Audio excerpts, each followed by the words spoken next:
মৰমৰ ছাত্ৰ ছাত্ৰীসকল, আজিৰ এই ভিডিঅ'টোত আমি আলোচনা কৰিম তোমালোকৰ হ'বলগীয়া 23 তাৰিখৰ যিটো মেট্ৰিক পৰীক্ষা আছে ছায়েন্সৰ, সেই ছায়েন্সৰ পৰীক্ষাত কেনেকুৱা ধৰণৰ প্ৰশ্ন আহিব। মৰমৰ ছাত্ৰ ছাত্ৰীসকল, আজিৰ এই ভিডিঅ'টোত আমি কেমিষ্ট্ৰিৰ গোটেইখিনি প্ৰশ্ন আলোচনা কৰিম, যিখিনি তোমালোকৰ পৰীক্ষাত তোমালোকে 99% কুৱেশ্যন কমন পাবা। মই ডাইৰেক্টলি এইকাৰণে ক'ব পাৰিছোঁ কাৰণ বহুতখিনি এনালাইচিছ কৰাৰ পিছতহে এই ভিডিঅ'টো মই দিছোঁ। আৰু তোমালোকে কনচেপ্টখন ক্লিয়াৰ কৰিবা, কেনেকুৱা ধৰণৰ প্ৰশ্ন আহে, এনসাৰ কেনেকৈ লিখিবা, গোটেইখিনি কথা আমি ভিডিঅ'টিত আলোচনা কৰিম। গতিকে ভিডিঅ'টি প্ৰথমৰ পৰা শেষলৈকে চাবা আৰু তোমালোকে ডিষ্ট্ৰাকশ্যন নহবা। বহুতে তোমাৰ কপি কৰি তোমাৰ ভিডিঅ'বোৰ দি থাকে, তো সেইবোৰ ভিডিঅ' তোমালোকে নাচাবা। তো সায়েন্স আৰু মেথছ বা বাকী ছাবজেক্টত যাতে তোমালোকে লেটাৰ মাৰ্ক পাব পাৰা, তাৰ কাৰণে অহৰহৰ মই প্ৰচেষ্টা কৰি আছোঁ। মৰমৰ ছাত্ৰ ছাত্ৰীসকল, 100টা MCQ মই অলৰেডি আপলোড কৰিছোঁ, দুটা ভিডিঅ'ত আপলোড কৰিছোঁ, এটা পাৰ্ট 1 আৰু পাৰ্ট 2 কৈ। তো তোমালোকে সেই ভিডিঅ' দুটা চাই ল'বা, তাৰে পৰা তোমালোকে 99% MCQ তোমালোকে কমন পাবা। যোৱা বছৰ মই 100টা MCQ দিছিলোঁ ছায়েন্সৰ কাৰণে, আৰু তাৰে পৰা তোমাৰ 44টা MCQ কমন আহিছিল। চ' 44টা এজ ইট ইজ কমন আহিছে, মাত্ৰ এটা MCQ কমন অহা নাই। তো মৰমৰ ছাত্ৰ ছাত্ৰীসকল, সেইবোৰৰ ৰিজাল্ট শ্বীট অলৰেডি মোৰ ইউটিউব চেনেলত আপলোড কৰা আছে, তোমালোকে চাই ল'ব পাৰা। ঠিক আছে, যিসকল ষ্টুডেণ্টে ভাল ৰিজাল্ট কৰিছে। তো আমি আৰম্ভ কৰিছোঁ। তোমালোকৰ গোটেইকেইটা ছাবজেক্টৰ কাৰণে মই অহৰহৰ প্ৰচেষ্টা কৰি আছোঁ, গতিকে তোমালোকে চাই থাকা ভিডিঅ'টি। প্ৰথম প্ৰশ্নটি চোৱা, কেমিষ্ট্ৰি পাৰ্টৰ যিখিনি আছে সেইখিনি আলোচনা কৰিম, তাৰপিছত আলোচনা কৰিম আমি বায়'লজি পাৰ্ট, তাৰপিছত আমি আলোচনা কৰিম ফিজিক্সৰ পাৰ্টখিনি। এতিয়া চোৱা, বায়ু দহনৰ আগতে মেগনেছিয়ামৰ ফিটা এডাল পৰিষ্কাৰ কৰি ল'ব লাগে কিয়? চ' এইটো বহুত ইম্পৰ্টেণ্ট এটা প্ৰশ্ন হয়, 2 মাৰ্কৰ বা 1 মাৰ্কৰ প্ৰশ্ন। এইটো লিখিবা এনচাৰ, আৰ্দ্ৰ বায়ুৰ মঞ্চৰ ক্ৰিয়াৰ বাবে মেগনেছিয়ামৰ ফিটাৰ পৃষ্ঠভাগত ক্ষাৰকীয় মেগনেছিয়াম কাৰ্বনেটৰ এটা তৰপ গঠন হয়।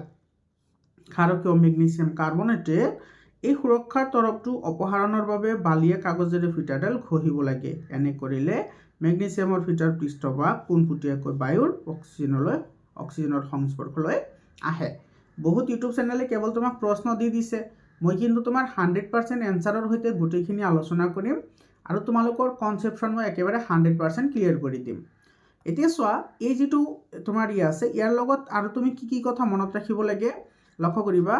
মেগনেছিয়ামে যেতিয়া অক্সিজেনৰ লগত ৰিয়েকশ্যন কৰে, তেতিয়া ফৰ্মেশ্যন হয় কি, মেগনেছিয়াম অক্সাইড ফৰ্মেশ্যন হয়। এইটো বেলেঞ্চ কৰিলে অক্সিজেন দুটা আছে, তো 2 দিব লাগিব, ইয়াতেও 2 দিব লাগিব। তো এইটো হৈ গ'ল তোমাৰ কেমিকেল ৰিয়েকশ্যন।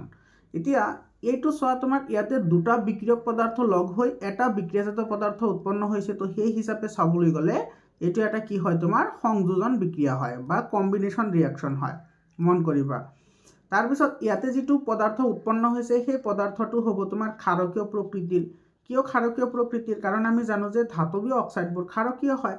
মেগনেছিয়াম এটা ধাতু হয়, ধাতৱীয় অক্সাইডৰ প্ৰকৃতি ক্ষাৰকীয়, আৰু এইটোৰ বৰণ কি হয়, তোমাৰ বগা।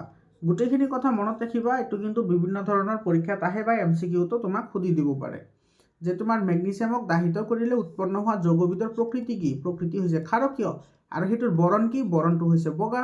আৰু বিক্ৰিয়াৰ প্ৰকাৰ কি? বিক্ৰিয়াৰ প্ৰকাৰ হৈছে সংযোজন বিক্ৰিয়া। বুজি পালা? গোটেইখিনি কথা তোমাক কৈ দিলোঁ। তাৰপিছত চাবা, এইটো কিন্তু বহুত ইম্পৰ্টেণ্ট প্ৰশ্ন হয়। এনেকুৱা ধৰণৰ প্ৰশ্ন তোমালোকৰ এক্সাৰচাইজতো বহুত প্ৰশ্ন আছে, কিছুমান ডাইৰেক্টলি ষ্টেটমেণ্ট দিয়া আছে যে হাইড্ৰজেনে ক্লৰিনৰ লগত বিক্ৰিয়া কৰিলে হাইড্ৰজেন ক্লৰাইড উৎপন্ন হয়, এইটোৰ সন্তুলিত ৰাসায়নিক সমীকৰণ লিখা। তো সেইটোৰ এনচাৰ লিখা আৰু এইটোৰ এনচাৰ লিখাৰ ধৰণ একেবাৰে ছেম টু ছেম হয়। তো তুমি ইয়াতে চোৱা, এইবোৰ কেনেকৈ ছল্ভ কৰিব লাগে। ইয়াতে চোৱা, তোমাৰ হাইড্ৰজেনে যেতিয়া ক্লৰিনৰ লগত বিক্ৰিয়া কৰে, হাইড্ৰজেন ক্লৰাইড উৎপন্ন হয়। এইটো তুমি সন্তুলিত সমীকৰণ লিখিব লাগে। হাইড্ৰজেন মানে তোমাৰ H2 আৰু ক্লৰিন মানে হৈছে Cl2, আৰু উৎপন্ন হয় হাইড্ৰজেন ক্লৰাইড, অৰ্থাৎ হাইড্ৰক্লৰিক এচিড। ইয়াতে হাইড্ৰজেন দুটা আছে, ক্লৰিন দুটা আছে, ইয়াতে হাইড্ৰজেন এটা, ক্লৰিন এটা, গতিকে ইয়াতে 2 দিয়া, তো এইটো আমাৰ বেলেঞ্চিং হৈ গ'ল। বুজি পালানে? তাৰপিছত চোৱা, বেৰিয়াম ক্লৰাইড আছে, BaCl2 মানে হৈছে বেৰিয়াম ক্লৰাইড। এলুমিনিয়াম সালফেট হৈছে Al2SO4 3, কাৰণ এলুমিনিয়ামৰ যুজতা 3 হয়। উৎপন্ন হৈছে বেৰিয়াম সালফেট BaSO4, আৰু উৎপন্ন হৈছে aluminium chloride AlCl3, aluminium chloride. এতিয়া তুমি ভালদৰে লক্ষ্য কৰা, ইয়াতে তোমাৰ এলুমিনিয়াম তোমাৰ কেইটা আছে? এটা আছে। ইয়াতে এলুমিনিয়াম আছে কেইটা? দুটা। গতিকে ইয়াতে তুমি 2 দি দিয়া। 2 দি দিয়াৰ লগে লগে তোমাৰ ক্লৰিন কেইটা হৈ গ'ল? ক্লৰিন হৈ গ'ল 6টা। ইয়াতে ক্লৰিন আছে মাত্ৰ 2টা, তো 2 3 গুণ 6 হ'ব, তো ইয়াতে 3টা দি দিয়া। 3টা দিয়াৰ লগে লগে ইয়াতে বেৰিয়াম হৈ গ'ল কেইটা? 3টা। গতিকে ইয়াতে তুমি কি দিব লাগিব? 3 দিব লাগিব। তেতিয়া চোৱা গোটেইকেইটা মিলি গৈছে। তাৰপিছত আছে ছ'ডিয়াম। ছ'ডিয়ামে ৱাটাৰৰ লগত ৰিয়েকশ্যন কৰিছে, ৱাটাৰ মানে H2O হয়, আৰু উৎপন্ন হৈছে ছ'ডিয়াম হাইড্ৰক্সাইড মানে NaOH, আৰু তোমাৰ কি উৎপন্ন হৈছে? হাইড্ৰজেন গেছ উৎপন্ন হৈছে। ইয়াতে চোৱা হাইড্ৰজেন আছে ইয়াতে দুটা আৰু ইফালে হাইড্ৰজেন আছে তিনিটা, গতিকে হাইড্ৰজেনক চাৰিটা বনোৱা। হাইড্ৰজেনক চাৰিটা বনোৱাৰ লগে লগে তোমাৰ ইয়াতে অক্সিজেন হৈ গ'ল দুটা, ইয়াতে অক্সিজেন আছে এটা, গতিকে ইয়াতে তুমি 2 দিয়া, 2 দিয়াৰ লগে লগে এইটো ছ'ডিয়াম দুটা হৈ গ'ল, তো ইয়াতে তুমি 2 দিয়া। তো এইটো হৈ গ'ল তোমাৰ গোটেইকেইটা। তো তোমালোকে এনেকৈ কৰিব লাগিব, একেবাৰে চিম্পুল হয়, আৰু তোমালোকৰ কিন্তু বেলেঞ্চিঙৰ ওপৰত কিন্তু MCQ আহিব। তো তোমালোকে কেনেকৈ কৰিব লাগে গোটেইখিনি কথা বুজি পালা। তাৰপিছৰ প্ৰশ্নটি চোৱা, এইটো প্ৰশ্নত কি কৈছে? শীতলিত চূণ পানীত কেলছিয়াম হাইড্ৰক্সাইড মিহলি কৰি প্ৰস্তুত কৰা হ'ল। এই দ্ৰৱ কিছু সময়ৰ বাবে বায়ুত মুকলিকৈ থ'লে পাতল বগা অধক্ষেপ গঠন হয়। ৰাসায়নিক বিক্ৰিয়াৰ সহায়ত কিয় এনে পাতল হয় লিখা। এটা চোৱা তোমাৰ শীতলিত চূণ মানে হৈছে কেলছিয়াম হাইড্ৰক্সাইড, আৰু এই কেলছিয়াম হাইড্ৰক্সাইড যেতিয়া আমি বাহিৰত থৈ দিওঁ তেতিয়া কি কৰে? কাৰ্বন ডাই অক্সাইডৰ লগত ৰিয়েকশ্যন কৰি কেলছিয়াম কাৰ্বনেট নামৰ এটা যৌগ গঠন কৰে, আৰু এই কেলছিয়াম কাৰ্বনেটৰ লগতে অলপ পৰিমাণে পানীও উৎপন্ন কৰিব, আৰু এইটো হৈছে কি তোমাৰ বগা এটা অধক্ষেপ হয়, বগা অধক্ষেপ হয়। আৰু এই অধক্ষেপটোক আমি কি বুলি কওঁ? সাধাৰণ ভাষাত আমি মাৰ্বল বুলি কওঁ। ঠিক আছে, তোমালোকে মনত ৰাখিবা, এইটো কিন্তু ইম্পৰ্টেণ্ট হয়। এইটো তোমালোকৰ কিতাপত এটা বাকচ আছে, সেই বাকচৰ ভিতৰত হালধীয়া ৰঙেৰে এইটো লিখি দিছে, তাৰে পৰাই প্ৰশ্নটো মই লৈছোঁ। তো তোমাৰ এইটো ৰাসায়নিক বিক্ৰিয়া হয়, আৰু এইটো কিহৰ কাৰণে পাতল হয়? কাৰণ এইটো কাৰ্বন ডাই অক্সাইডৰ লগত ৰিয়েকশ্যন কৰে। এতিয়া তুমি এইখিনি লিখিবা কেনেকৈ চোৱা, এইটো লিখিবা কেলছিয়াম হাইড্ৰক্সাইড আৰু বায়ুৰ কাৰ্বন ডাই অক্সাইড বিক্ৰিয়া কৰি কেলছিয়াম কাৰ্বনেটৰ এটা পাতল অধক্ষেপ গঠন কৰে, যাৰ বৰণ বঙা, আৰু সমীকৰণটো এইটো সমীকৰণ। তাৰপিছত চোৱা, এইটো বহুত ইম্পৰ্টেণ্ট প্ৰশ্ন হয়। তাপবৰ্জী আৰু তাপগ্ৰাহী বিক্ৰিয়া বুলিলে কি বুজা? উদাহৰণ দিয়া, নাইবা তাপবৰ্জী আৰু তাপগ্ৰাহী বিক্ৰিয়াৰ মাজৰ পাৰ্থক্য লিখা আৰু এটাকৈ উদাহৰণ দিয়া। এইটোৰ এনচাৰ কি লিখিবা চোৱা। তাপবৰ্জী বিক্ৰিয়া কাক বোলে? চোৱা, যিবোৰ ৰাসায়নিক বিক্ৰিয়াত বিক্ৰিয়াজাত পদাৰ্থ উৎপন্ন হোৱাৰ লগে লগে তাপো উৎপন্ন হয়, তাকে তাপবৰ্জী ৰাসায়নিক বিক্ৰিয়া বোলে। মানে তাপ উৎপন্ন হ'ব, হিট উৎপন্ন হ'ব, হিট জেনেৰেট হ'ব বা হিট অমিট কৰিব, সেইবোৰকে তাপবৰ্জী ৰাসায়নিক বিক্ৰিয়া বুলি কোৱা হয়। তো এইটো কেলছিয়াম অক্সাইড যেতিয়া ৱাটাৰৰ লগত ৰিয়েকশ্যন কৰে তেতিয়া কেলছিয়াম হাইড্ৰক্সাইড ফৰ্মেশ্যন হয়, লগতে তোমাৰ বহুত পৰিমাণে তোমাৰ কি হয়? হিট এনাৰ্জি প্ৰডিউচ হয়। তো এইটো এটা কি হয়? তাপবৰ্জী বিক্ৰিয়া হয়। লগতে এইটো এটা কম্বিনেশ্যন ৰিয়েকশ্যনো হয়, মনত ৰাখিবা, বা সংযোজন বিক্ৰিয়া। তাৰপিছত তাপগ্ৰাহী বিক্ৰিয়া কাক বোলে? চোৱা, তাপগ্ৰাহী চোৱা, তাপবৰ্জ মানে কি? বৰ্জন কৰা, উৎপন্ন কৰা, আৰু গ্ৰাহী মানে গ্ৰহণ কৰা। তো যিবোৰ ৰাসায়নিক বিক্ৰিয়াত তাপ শক্তি শোষিত হয় তাকে তাপগ্ৰাহী বিক্ৰিয়া বোলে। যেনে তোমাৰ চিলভাৰ ব্ৰমাইডক সূৰ্যৰ পোহৰত ৰাখিলে কি হয়? চিলভাৰ আৰু ব্ৰমিনলৈ বিযোজিত হৈ যায়। মন কৰিবা, চিলভাৰ ব্ৰমাইডৰ বৰণ হৈছে বগা, সূৰ্যৰ পোহৰত ৰখাৰ লগে লগে চিলভাৰৰ যিটো বৰণ সেইটো তোমাৰ গ্ৰে কালাৰৰ হৈ যায়। কিহৰ কাৰণে হয়? কাৰণ চিলভাৰ ব্ৰমাইডক যেতিয়া তুমি সূৰ্যৰ পোহৰত ৰাখিবা, সেইটো চিলভাৰ আৰু ব্ৰমিনলৈ বিযোজিত হৈ যায়। আৰু এটা ৰিয়েকশ্যন তোমালোকে ইয়াতে মনত কৰিবলগীয়া, সেইটো হৈছে চিলভাৰ ক্লৰাইড। চিলভাৰ ক্লৰাইডক যেতিয়া তোমাৰ সূৰ্যৰ পোহৰত ৰখা হয়, সূৰ্যৰ পোহৰত ৰখাৰ লগে লগে ইও তোমাৰ কি হয়? চিলভাৰ আৰু ক্লৰিনলৈ বিযোজিত হয়। এইটো বেলেঞ্চিং কৰিবলৈ হ'লে 2 দিব লাগিব, ইয়াতে 2 দিব লাগিব। তো এই যিটো চিলভাৰ ক্লৰাইডলৈ বিযোজিত হয়, সেইকাৰণে ইয়াৰে যিটো বগা বৰণ হয়, সেই বগা বৰণটো তোমাৰ কি হয়? মটিয়া কালাৰৰ হৈ যায় বা গ্ৰে কালাৰলৈ পৰিৱৰ্তন হয়। আৰু মন কৰা যে এই বিক্ৰিয়া দুটা তোমাৰ কি কৰা হয়? ব্লেক এণ্ড হোৱাইট ফটোগ্ৰাফিক ফিল্মত ইউজ কৰা হয়। বহুত ইম্পৰ্টেণ্ট প্ৰশ্ন হয়। ব্লেক এণ্ড হোৱাইট মানে কলা বগা ফটোগ্ৰাফিক ফিল্মত ব্যৱহাৰ কৰা হয়। আৰু দুইটা বিক্ৰিয়াৰ প্ৰকাৰ হৈছে বিযোজন বিক্ৰিয়া। আৰু কেনেকুৱা বিযোজন বিক্ৰিয়া? তাপগ্ৰাহী বিক্ৰিয়া। তাপগ্ৰাহী কিহৰ কাৰণে? কাৰণ এইটো তাপ ইয়াতে তোমাৰ লৈছে, সেইকাৰণে এইটো তাপগ্ৰাহী বিযোজন বিক্ৰিয়া হয়, বা তাপীয় বিযোজন বিক্ৰিয়া হয়। বুজি পাইছানে? এইকেইটা মনত ৰাখিবা, আৰু ইয়াৰ ওপৰত তোমালোকৰ এক্টিভিটি আছে, এক্টিভিটিৰ পৰা এই প্ৰশ্নটো মই গোটেইখিনি কথা কৈ দিলোঁ। তাৰপিছৰ প্ৰশ্নটি চাবা, তেল আৰু চৰ্বি থকা খাদ্যবস্তু নাইট্ৰজেনৰ পৰিৱেশত পেকেটত ভৰোৱা হয় কিয়? এইটো তোমাৰ ডে টু ডে লাইফৰ লগত ৰিলেটেবল কৰিও দিব পাৰে। যে তুমি দোকানৰ পৰা চিপছৰ পেকেট কিনিছা, তো সেইটো খোলা দেখা গ'ল, কিয় দেখা গ'ল? ঠিক আছে, তো এইটোৰ এনচাৰ লিখিবা এনেধৰণে। তেল আৰু চৰ্বিযুক্ত খাদ্য সোনকালে জাৰিত হৈ পচি যায় আৰু দুৰ্গন্ধ ওলায়। নাইট্ৰজেনৰ পৰিৱেশত খাদ্যবস্তু পেকেট কৰিলে জাৰিত হোৱা বাধা দিয়ে আৰু খাদ্যবস্তু ভালে থাকে। নাইট্ৰজেনে খাদ্যবস্তু বায়ুৰ সংস্পৰ্শলৈ আহিবলৈ নিদিয়ে, ফলত চৰ্বিজাতীয় খাদ্যবস্তু বেয়া নহয়। আৰু তোমালোকে জানা যে নাইট্ৰজেন এটা প্ৰতিজাৰক পদাৰ্থ হয়। তাৰপিছৰ প্ৰশ্নটো চোৱা, এইটো তোমালোকক এইমাত্ৰ কৈ আছিলোঁ মই, যে তলৰ বিক্ৰিয়াৰ বাবে অৱস্থা চিহ্ন সহ একোটা সন্তুলিত ৰাসায়নিক সমীকৰণ লিখা। এইটো চোৱা এইটো কেনেকৈ কৰিব লাগে ছ'ডিয়াম হাইড্ৰক্সাইডৰ দ্ৰৱত হাইড্ৰক্লৰিক এচিডৰ দ্ৰৱৰ সৈতে বিক্ৰিয়া কৰি ছ'ডিয়াম ক্লৰাইড আৰু কি হৈছে পানী উৎপন্ন হৈছে তো ইয়াতে কৈছে কি চোৱা ছ'ডিয়াম হাইড্ৰক্সাইডৰ দ্ৰৱ মানে তোমাৰ কি হ'ব একুৱাছ হ'ব তাৰপিছত আছে তোমাৰ হাইড্ৰক্লৰিক এচিড আছে হাইড্ৰক্লৰিক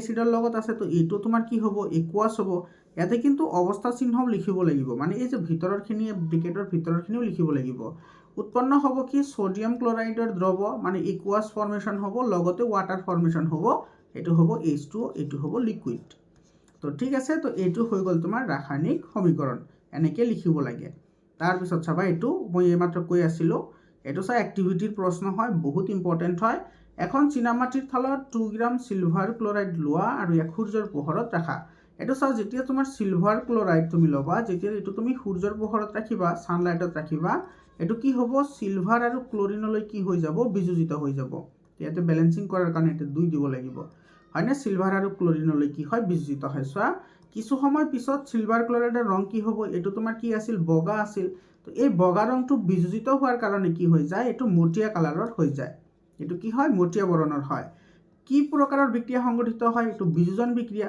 তাপীয় বিযোজন বিক্ৰিয়া আৰু ওপৰৰ পৰ্যবেক্ষণটো ৰাসায়নিক বিক্ৰিয়াটো লিখা এইটো হৈছে আমাৰ ৰাসায়নিক বিক্ৰিয়া সো এইখিনি লিখিলে তোমালোকে একেবাৰে ডাইৰেক্টলি গোটা নম্বৰ 3 নম্বৰ ঠিক আছে এইটো তিনিটা পাৰ্ট আছে তো 3 নম্বৰ আহে ঠিক আছে তাৰপিছৰ প্ৰশ্নটি চোৱা এইটো বিযোজক বিক্ৰিয়াক সংযোজন বিক্ৰিয়াৰ বিপৰীত বোলা হয় কিয় এইবোৰৰ ৰাসায়নিক সমীকৰণ লিখা বহুত ইম্পৰ্টেণ্ট প্ৰশ্ন হয় সো বিযোজন বিক্রিয়া কি হয় বিযোজন বিক্রিয়াটাত পদার্থ 2 বা ততোধিক অংশলৈ ভাঙি যায় আনহাতে সংযোজন বিক্রিয়া 2 বা ততোধিক পদার্থ লগ হৈ মাত্ৰ এটা বিক্ৰিয়াজাত পদাৰ্থ উৎপন্ন কৰে হেহে বিযোজন বিক্ৰিয়াক সংযোজন বিক্ৰিয়াৰ বিপৰীত বুলি কোৱা হয় বুজি পাইছানে কেতিয়াবা কিন্তু এনেকুৱা প্ৰশ্ন আহে যে বিযোজন বিক্ৰিয়া আৰু সংযোজন বিক্ৰিয়াৰ মাজত ডিফাৰেন্স লিখা তো পাৰ্থক্য লিখিবলৈ আহিলেও সেম এনসাৰে হ'ব তো ইয়াতে তোমাৰ চোৱা বিযোজন বিক্ৰিয়াৰ এইটো দিবা ক্যালসিয়াম কাৰ্বনেটক যেতিয়া তোমাৰ তাপ দিয়া হয় ক্যালসিয়াম অক্সাইড আৰু কাৰ্বন ডাই অক্সাইড ব্যৱহাৰ কৰা হয় উৎপন্ন হয় আৰু এই যেটো ক্যালসিয়াম অক্সাইড আছে এইটোক তোমাৰ পুৰাচুন বুলি কোৱা হয় মনত ৰাখিবা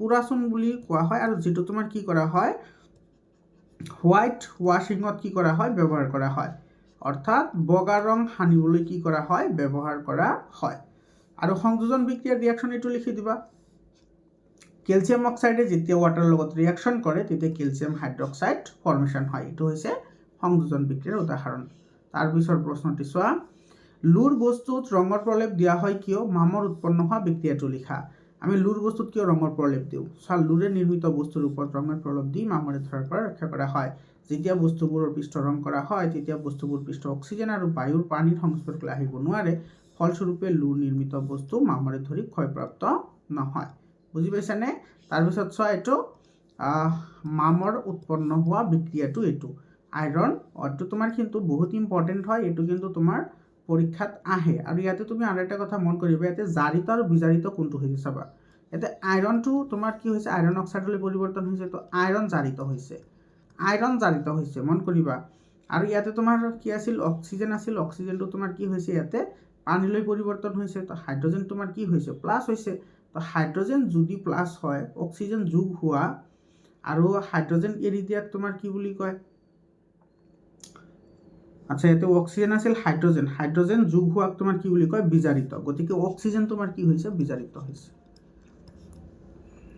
হয়নে আৰু তোমাৰ ইয়াতে ওয়াটাৰ যেটো আছে ওয়াটাৰে তোমাৰ কি কৰে ইয়াতে বিজাৰক পদাৰ্থ হিচাপে নহয় সৰি এটো ওয়াটাৰে তোমাৰ কি কৰে জাৰক পদাৰ্থ হিচাপে কাম কৰে কি পদাৰ্থ জাৰক পদাৰ্থ আৰু জাৰক পদাৰ্থ মানে কি যিয়ে বেলেগক অক্সিজেন দিয়ে তাক কি বুলি কোৱা হয় জাৰক পদাৰ্থ বুলি কোৱা হয় বুজি পাইছানে তাৰ পিছৰ প্ৰশ্নটি চোৱা এটো শ্বসনক কিয় এটা তাপবৰ্জী বিক্ৰিয়া বুলি কোৱা হয় ব্যাখ্যা কৰা এটো চোৱা শ্বসন এনে এটা প্ৰক্ৰিয়া য'ত জৈৱিক পদাৰ্থসমূহৰ বিভংগন ঘটি মুক্ত হোৱাৰ লগতে সৰল বিক্ৰিয়াজাত পদাৰ্থ উৎপন্ন হয় যাক পৰৱৰ্তী পৰ্যায়ত দেহৰ বিভিন্ন জৈৱিক ক্ৰিয়াকলাপত ব্যৱহাৰ কৰা হয় পাচন ক্ৰিয়াত খাদ্যত থকা কাৰ্বহাইড্ৰেটবোৰ গ্লুকোজলৈ বিযোজিত হয় এই গ্লুকোজ দেহৰ কোষত থকা অক্সিজেনৰ সৈতে বিক্ৰিয়া কৰি কাৰ্বন ডাই অক্সাইড পানী উৎপন্ন কৰে লগতে শক্তিও উৎপন্ন কৰে সেই কাৰণে তোমাৰ শক্তি উৎপন্ন কৰা বিক্ৰিয়াবোৰক আমি কি বুলি কওঁ তাপবৰ্জী বিক্ৰিয়া বুলি কওঁ বহুত ইম্পৰ্টেন্ট হয় আৰু এটো ৰাসায়নিক সমীকৰণটো হৈছে এইটো এইটো ৰাসায়নিক সমীকৰণ। এইটো গ্লুকোজৰ লগত অক্সিজেনে বিক্ৰিয়া কৰিলে কাৰ্বন ডাই অক্সাইড, ৱাটাৰ আৰু শক্তি উৎপন্ন হয়। এইটো চাবা, বহুত ইম্পৰ্টেণ্ট হয়। তাৰপিছৰ প্ৰশ্নটো চাবা, এইটো ব্যাখ্যা কৰাটো আছে তোমাৰ ক্ষয়ীভৱন আৰু দুৰ্গন্ধিতা ব্যাখ্যা কৰা। ক্ষয়ীভৱন কি? যেতিয়া ধাতু এটা তাৰ চৌপাশৰ বিভিন্ন পদাৰ্থ যেনে জলীয় বাষ্প, এচিড, ক্ষাৰক আৰু বিষাক্ত লৱণ আদিৰ সংস্পৰ্শলৈ আহে, তেতিয়া ধাতুৰ পৃষ্ঠভাগ ক্ষয় কাৰ্য আৰম্ভ হয়। ইয়াকে ক্ষয়ীভৱন বোলে। উদাহৰণ দিছে লুট মামৰে ধৰা। ৰেঞ্চিডিটি বা চৰ্বিৰ দুৰ্গন্ধিতা, এইটো কেনেকৈ লিখিবা? তেল আৰু চৰ্বিজাতীয় পদাৰ্থবোৰ যেতিয়া দীৰ্ঘ সময়লৈ অক্সিজেনৰ পৰিৱেশত থাকে, তেতিয়া সিহঁতৰ জাৰণ সংঘটিত হয় আৰু পচিবলৈ ধৰাৰ লগতে দুৰ্গন্ধময় হয়। ইয়াকে ৰেঞ্চিডিটি বোলে। উদাহৰণস্বৰূপে চিপছ বা চকলেট দীৰ্ঘ সময় অক্সিজেনৰ পৰিৱেশত থাকিলে দুৰ্গন্ধময় হয়। তাৰপিছত চাবা ছেকেণ্ড চেপ্টাৰৰ, তোমালোকে ইয়াতে আৰু এটা কথা মনত ৰাখিবা, ৰেডক্স ৰিয়াকশ্যন। কি ৰিয়াকশ্যন? ৰেডক্স ৰিয়াকশ্যনৰ বিষয়ে তোমালোকে মনত ৰাখিবা, ৰেডক্স বিক্ৰিয়া। এইটো কিন্তু ইম্পৰ্টেণ্ট হয়, ঠিক আছে। ৰেডক্স বিক্ৰিয়া কাক বোলে? য'ত তোমাৰ জাৰণ আৰু বিজাৰণ একেলগে সংঘটিত হ'লে তাক কি বুলি কোৱা হয়? ৰেডক্স ৰিয়াকশ্যন বুলি কোৱা হয়। অৰ্থাৎ অক্সিজেন যোগ হোৱা নাইবা অক্সিজেন এৰি দিয়া যিটো প্ৰক্ৰিয়া, সেইটোকেই তোমাৰ কি বুলি কোৱা হয়? ৰেডক্স ৰিয়াকশ্যন বুলি কোৱা হয়। মনত থাকিবনে মৰমৰ ছাত্ৰ ছাত্ৰীসকল? তো তোমাৰ ৰেডক্স ৰিয়াকশ্যন বা জাৰণ আৰু বিজাৰণ কাক বোলে সেইটো কিন্তু পৰীক্ষাত আহে। অক্সিজেন যোগ হোৱা আৰু হাইড্ৰজেন এৰি দিয়াটো হৈছে তোমাৰ জাৰণ, আৰু অক্সিজেন এৰি দিয়া আৰু হাইড্ৰজেন যোগ কৰাটো হৈছে বিজাৰণ। আৰু সেই দুইটা প্ৰক্ৰিয়া যদি একেলগে সংঘটিত হয়, তাক আমি কি বুলি কওঁ? ৰেডক্স ৰিয়াকশ্যন বুলি কওঁ। তাৰপিছৰ প্ৰশ্নটো চোৱা, এইটো ছেকেণ্ড চেপ্টাৰৰ প্ৰশ্ন হয়। কাপোৰ ধোৱা ছ'ডাৰ পৰা কেনেকৈ বেকিং ছ'ডা পাব পাৰি? এইটো চোৱা, বেকিং ছ'ডা উত্তপ্ত কৰি কাপোৰ ধোৱা ছ'ডা পাব পাৰি। তো তোমাৰ ইয়াতে কাপোৰ ধোৱা ছ'ডা, এইটো কাপোৰ ধোৱা ছ'ডাটো কেনেকৈ পাওঁ আমি? বেকিং ছ'ডাক আমি তাপ দিম। এইটো চোৱা, বেকিং ছ'ডা মানে কি? Sodium hydrogen carbonate. এইটোক যেতিয়া তুমি তাপ দিবা, তাপ দিয়াৰ লগে লগে ছ'ডিয়াম কাৰ্বনেট, হাইড্ৰজেন অক্সাইড অৰ্থাৎ ৱাটাৰ আৰু কাৰ্বন ডাই অক্সাইড কি হয়? ফৰ্মেশ্যন হয়। আকৌ যেতিয়া ছ'ডিয়াম কাৰ্বনেটে পানীৰ লগত মিক্স হয়, তেতিয়া ছ'ডিয়াম কাৰ্বনেট উৎপন্ন হয়। মনত ৰাখিবা, যিটো কাপোৰ ধোৱা ছ'ডা সেইটো তোমাৰ 10টা পানীৰ অণু থাকে। কেতিয়াবা MCQ আহে যে কোনটো স্ফটিকাবদ্ধ জল পোৱা যায়। স্ফটিকাবদ্ধ জল মানে যৌগৰ লগত থকা যিবোৰ পানীৰ অণু আছে সেইখিনি। আৰু তোমালোকৰ কেমিষ্ট্ৰি পাৰ্টৰ, মৰমৰ ছাত্ৰ ছাত্ৰীসকল, কেমিষ্ট্ৰি পাৰ্টৰ যিমানকেইটা তোমাৰ কেমিকেল ৰিয়েকশ্যনছ আছে আৰু সেই কেমিকেল ৰিয়েকশ্যনছৰ পৰা কেনেকুৱা ধৰণৰ কুৱেশ্যন আহিব পাৰে, গোটেইখিনি মই অলৰেডি আপলোড কৰিছোঁ। তোমালোকে চাই লোৱা, তাৰ পৰা তোমালোকে ডাইৰেক্টলি কমেণ্ট পাবা। যিকোনো ধৰণৰ প্ৰশ্ন আহিলে তোমালোকে সেইখিনি এটেম্প কৰিব পাৰিবা। তো বেকিং ছ'ডা উত্তপ্ত কৰিলে ছ'ডিয়াম কাৰ্বনেট পাব পাৰি। আকৌ ছ'ডিয়াম কাৰ্বনেট পুনৰ স্ফটিকীকৰণ ঘটালে কাপোৰ ধোৱা ছ'ডা পোৱা যায়। এইখিনি লিখিবা, এইটোৰ এনচাৰ হৈ যাব। তাৰপিছৰ প্ৰশ্নটি চোৱা, পানীৰ অনুপস্থিতিত এচিড ধৰ্ম প্ৰদৰ্শন নকৰে কিয়? এইটো পানীৰ দ্ৰৱীভূত নকৰিলে এচিডে হাইড্ৰজেন আনি এৰি দিব নোৱাৰে বাবে পানীৰ অনুপস্থিতিত এচিড ধৰ্ম প্ৰদৰ্শন কৰিব নোৱাৰে। তাৰপিছৰ প্ৰশ্নটি চোৱা, নীলা আৰু ৰঙা লিটমাছ কাগজেৰে চাবোনৰ পৰীক্ষা কিদৰে কৰিবা বা কেনেকৈ কৰিবা? চাবোন হৈছে ক্ষাৰকীয় ধৰ্ম, সেইকাৰণে ই ৰঙা লিটমাছ কি কৰিব? নীলা কৰিব। কিন্তু নীলা লিটমাছৰ কাগজৰ বৰণ সলনি নকৰে, কাৰণ এইটো ক্ষাৰক হয়। ক্ষাৰককে নীলা লিটমাছ চেঞ্জ কৰিব নোৱাৰে, কিন্তু ব্লু লিটমাছটো কি কৰিব পাৰে? চেঞ্জ কৰিব পাৰে। তোমাৰ এইটো ৰেড লিটমাছটো কি কৰিব? ব্লু কৰিব, কিন্তু ব্লুটো চেঞ্জ কৰিব নোৱাৰিব। তো তোমাৰ যদি ৰঙা লিটমাছ নীলা কৰে, তাৰমানে তোমাৰ ক্ষাৰক হয়, আৰু যদি নীলা লিটমাছৰ কোনো বৰ্ণৰ পৰিৱৰ্তন নহয়, তথাপি ক্ষাৰক হয়। তাৰপিছৰ প্ৰশ্নটি চোৱা, সূচক কি? এক্সাম্পল দিবলৈ দিছে, চোৱা।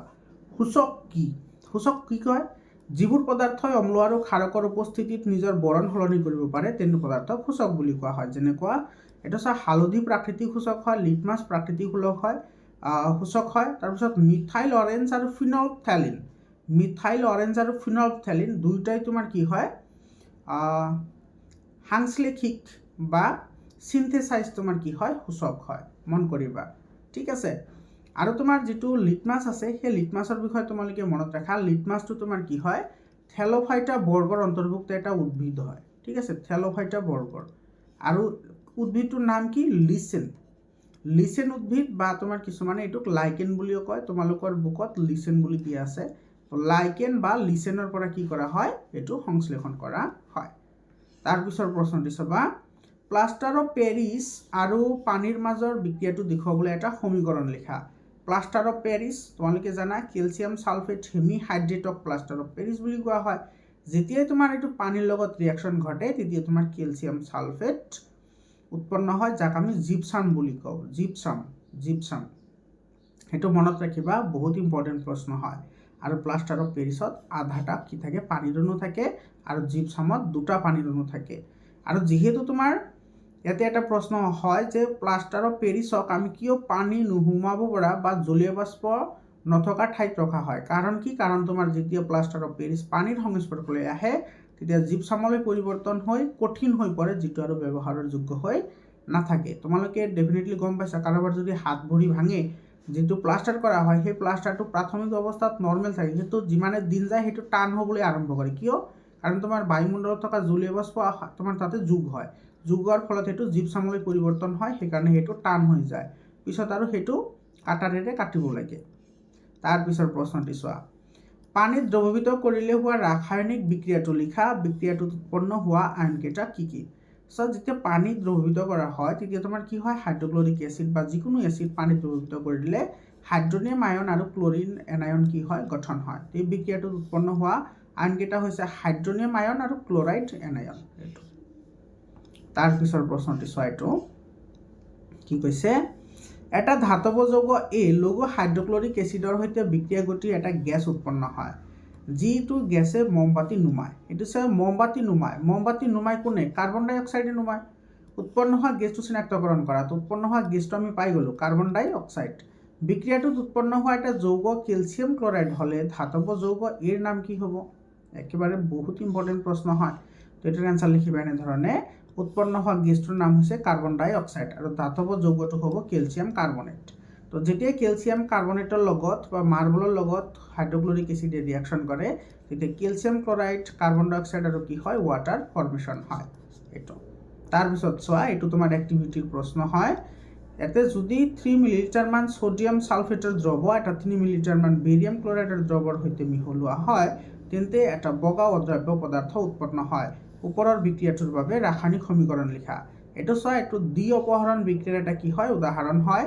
সোডিয়াম সালফেট মানে Na2SO4, barium chloride BaCl2, barium sulphate আৰু কি হয়, সোডিয়াম ক্লৰাইড উৎপন্ন হয়।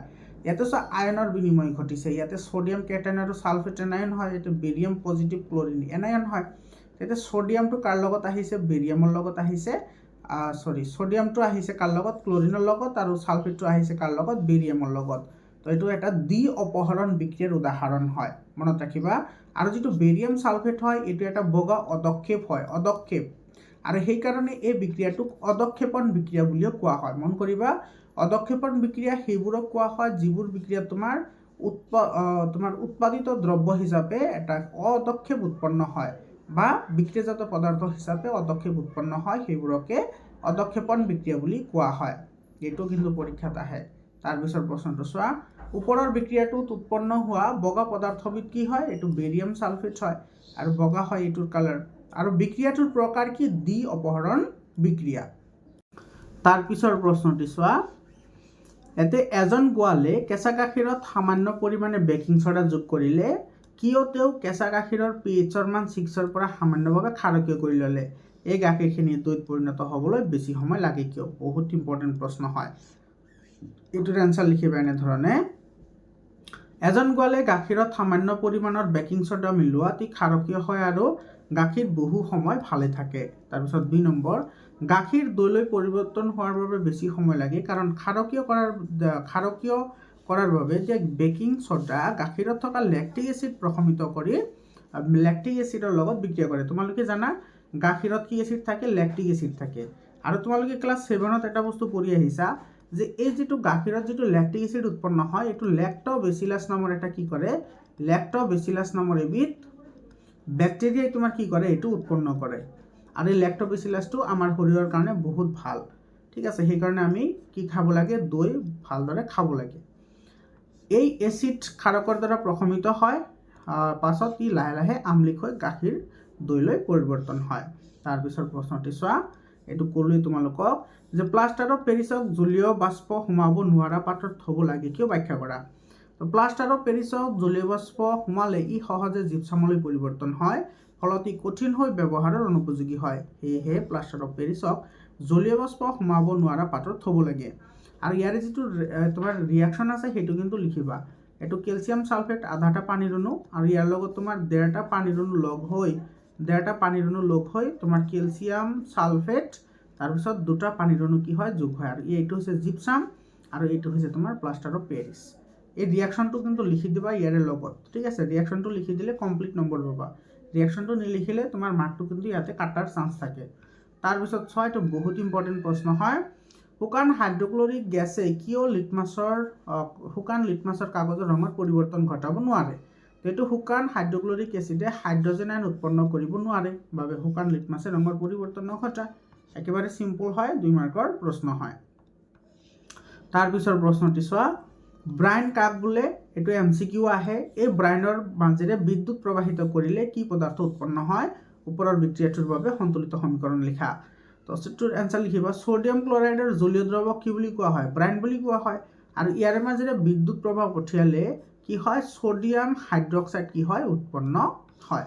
সোডিয়াম হাইড্ৰক্সাইড উৎপন্ন হয়। চোৱা, সোডিয়াম ক্লোৰাইডৰ জলীয় দ্ৰৱ মানে কি পানীৰ লগত ৰিয়াকশ্যন কৰিব লাগিব আৰু ইয়াতে দিব লাগিব বিদ্যুৎ। কি দিব লাগিব? বিদ্যুৎ।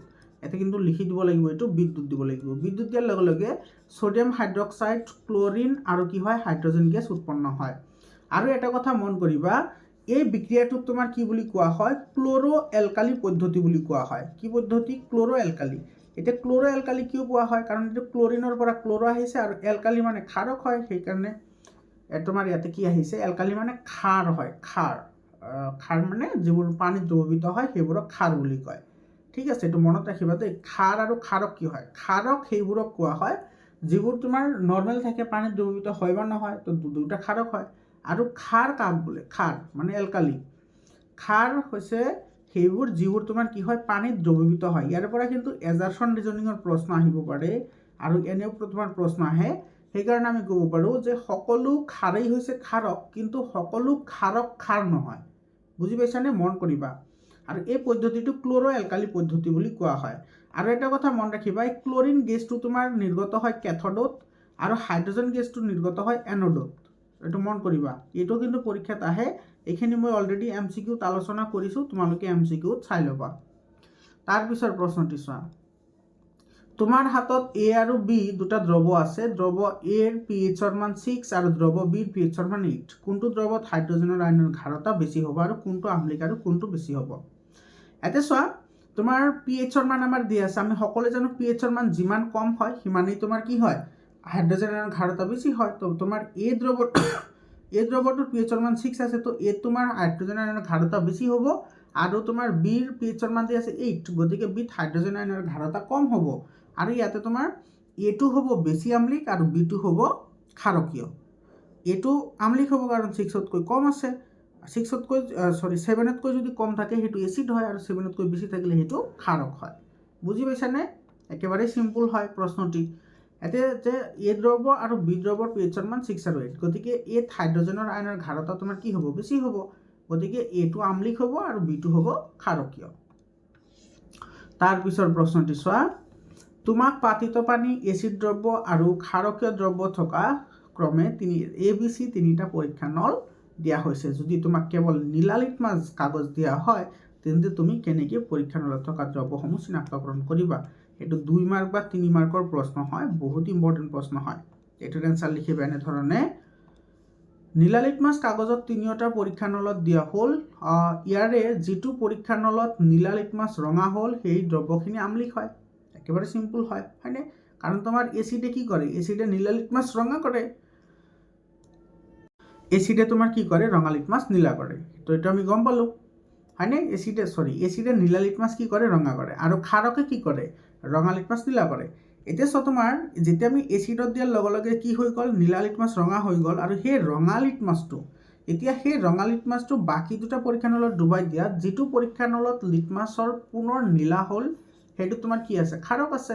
আৰু বাকী এই পৰীক্ষা নলত পাতিত পানী থকা বুলি চিনাক্তকৰণ কৰা হ'ব, কাৰণ তাতে কোনো চেঞ্জ নহ'ব।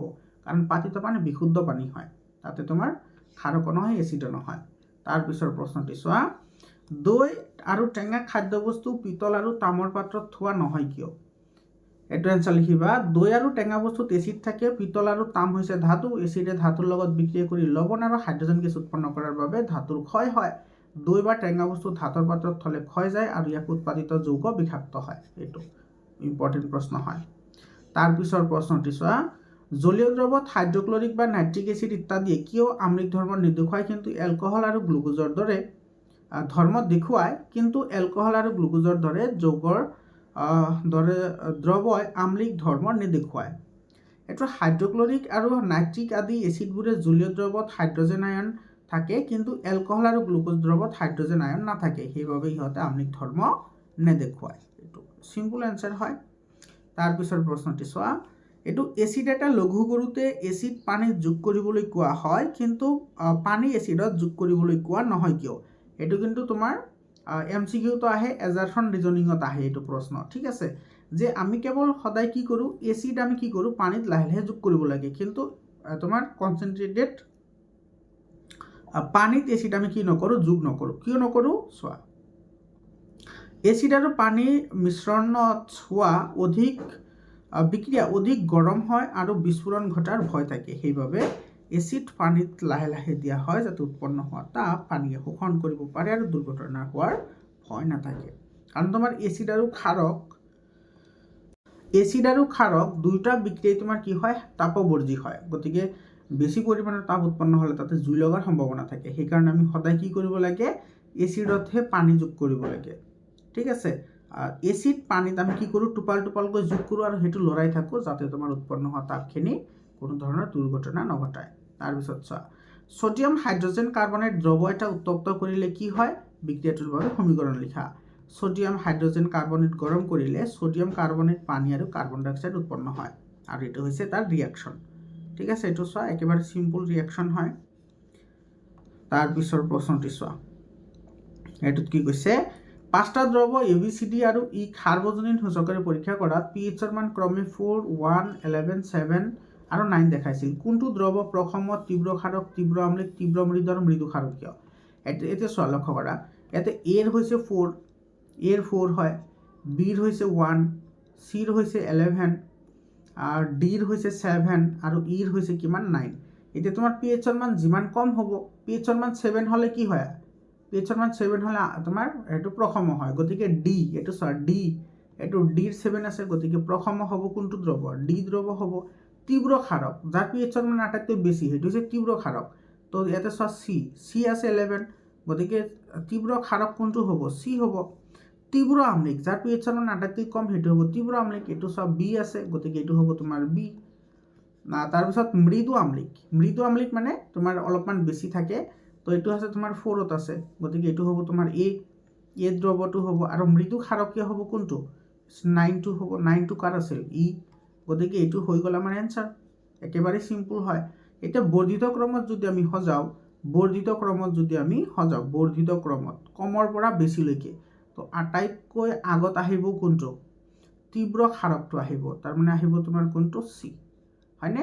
আটাইতকৈ তোমাৰ ইয়াতে তোমাৰ কি কৈছে, আচ্ছা, তোমাৰ হাইড্ৰজেন আয়নৰ ক্ষাৰতাৰ বৰ্ধিত ক্ৰমত সজোৱা হয়, প্ৰথমত আহিব তোমাৰ চি, এইটো প্ৰথমত আহিব কোনটো, চি, এ বি চি আহিব, তাৰপিছত আহিব ই, হয়, তাৰপিছত আহিব হাইড্ৰজেনৰ ক্ষাৰতাৰ ওপৰত বজাবলৈ দিছে না, ই, তাৰপিছত আহিব তোমাৰ হাইড্ৰজেন আয়নৰ ক্ষাৰতা, তাৰপিছত কোনটোত আহিব, এইটো আহিব 7 two A B C D, এইটো আহিব ডি, তাৰপিছত আছে কোনটো, এইটো চাইনটো উল্টা হ'ল না, হাইড্ৰজেনৰ ক্ষাৰতা আটাইতকৈ বেছি, এইটোহে আহিব, লাহে লাহে বাঢ়ি গৈ আছে না, ডি। তাৰপিছত আহিব কোনটো, তাৰপিছত আহিব 4টো হ'ব এ, আৰু তাৰপিছত আহিব কোনটো, 1টো আহিব, 1টো হ'ল বি, এইটো হ'ল বৰ্ধিত ক্ৰম, হাইড্ৰজেন আয়নৰ বৰ্ধিত ক্ৰম, এইটো চোৱা। তাৰপিছৰ প্ৰশ্নটো চোৱা, পাতিত পানীয়ে বিদ্যুৎ সৰবৰাহ নকৰে কিন্তু বৰষুণৰ পানী কৰে কিয়? চোৱা, পাতিত পানী হ'ল বিশুদ্ধ পানী, এই পানীত আয়ন নাথাকে, কিন্তু বৰষুণৰ পানীত এচিড থাকে আৰু নানা ধৰণৰ ঔষধি থাকে আৰু আয়নমুক্ত কৰে, আৰু আয়নমুক্ত তোমাৰ নকৰাৰ কাৰণে পাতিত পানী বিদ্যুতৰ অপৰিবাহী, আৰু আয়নমুক্ত কৰে বাবে বৰষুণৰ পানী বিদ্যুতৰ পৰিবাহী। তাৰপিছত প্লাষ্টাৰ অফ পেৰিছ কি, ইয়াক কেনেদৰে প্ৰস্তুত কৰা হয়, ইয়াৰ এটা গুৰুত্বপূৰ্ণ ব্যৱহাৰ লিখা। প্লাষ্টাৰ অফ পেৰিছ হ'ল এবিধ বগা পাউডাৰ জাতীয় পদাৰ্থ। ইয়াৰ ৰাসায়নিক নাম হৈছে calcium sulphate hemihydrate. Calcium sulphate hemihydrate. আৰু ইয়াক উৎপন্ন কৰা হয় কেনেকৈ? জিপচামক এইটো হৈছে জিপচাম, এইটো মনত ৰাখিবা দেই। আৰু জিপচামত দুটা পানীৰ অণু থাকে। মই বাৰে বাৰে কৈ আছোঁ যে স্ফটিকাবদ্ধ জল থকা কোনটো হয় বা কোনটো নহয়, তেনেকুৱা ধৰণৰ প্ৰশ্ন পৰীক্ষাত আহে। 100 ডিগ্ৰী চেলচিয়াছ নাইবা 373 কেলভিন উষ্ণতাত কি কৰা হয়? উত্তপ্ত কৰি ইয়াক প্ৰস্তুত কৰা হয়। তাৰপিছত তোমাৰ ইয়াতে ৰোগীৰ হাড় ভগা বা জোৰা দিয়াত প্লাষ্টাৰ অফ পেৰিছ ব্যৱহাৰ কৰা হয়। তাৰপিছৰ প্ৰশ্নটি চোৱা, এইটোত পাকঘৰত মচমচীয়া পকৰি বনাওঁতে ছডিয়ামৰ এটা যৌগ এক্স ব্যৱহাৰ কৰা হয়। সেইটো কি হয়? বেকিং ছ'ডা হয়। বেকিং ছ'ডা তোমাৰ মচমচা কৰাৰ কাৰণে ব্যৱহাৰ কৰা হয়। খাদ্যবস্তু এই যৌগটো পেটৰ গেছ আঁতৰাবলৈ অম্লনাশক হিচাপে ব্যৱহাৰ কৰা হয়। এইটো তোমালোকে গমেই পালা। এতিয়া যৌগটো চিনাক্তকৰণ কৰা আৰু ইয়াৰ ৰাসায়নিক সংকেত লিখা। আৰু খাদ্য তৈয়াৰ কৰাৰ সময়ত যৌগটো উত্থাপিত কৰিলে হোৱা ৰাসায়নিক বিক্ৰিয়াটো লিখা। বহুত ইম্পৰ্টেণ্ট প্ৰশ্ন হয়। তো ইয়াতে তোমাৰ পাকঘৰত মচমচীয়া কৰাৰ কাৰণে যিটো যৌগ তোমাৰ ইউজ কৰা হয় সেইটো হৈছে কি? ছডিয়াম হাইড্ৰজেন কাৰ্বনেট, হয়নে? ছডিয়াম হাইড্ৰজেন কাৰ্বনেট বা বেকিং ছ'ডা, বা তোমাৰ কি হয়? Baking soda. আৰু বেকিং ছ'ডাৰ ৰাসায়নিক সংকেত এইটো ছডিয়াম হাইড্ৰজেন কাৰ্বনেট। এতিয়া লিখিবলৈ দিছে উত্তপ্ত কৰিলে কোনটো ৰিয়েকশ্যন সংঘটিত হয়? এইটো ৰিয়েকশ্যন সংঘটিত হয়। এইটো ছডিয়াম হাইড্ৰজেন কাৰ্বনেট তাপ দিয়া হয়। তাপ দিলে ছডিয়াম কাৰ্বনেট, ৱাটাৰ আৰু কাৰ্বন ডাই অক্সাইড উৎপন্ন হয়। আৰু এই যিটো কাৰ্বন ডাই অক্সাইড উৎপন্ন হয় এইটোৰ কাৰণে ফ্লাফি হয়।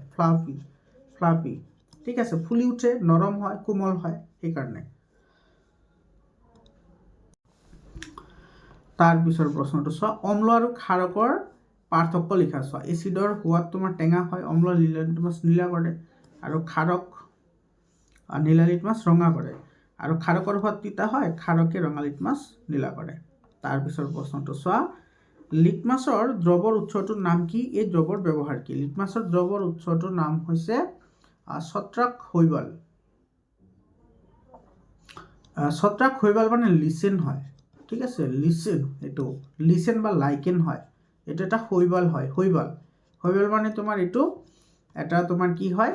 এলগে টাইপৰ এটা, এইটো মনত ৰাখিবা, এলগে টাইপৰ এটা চিম্বায়টিক হয়। লাইকেনটো এটা চিম্বায়টিক প্লেণ্ট হয়। চিম্বায়টিক মানে তোমাৰ সহজীৱী।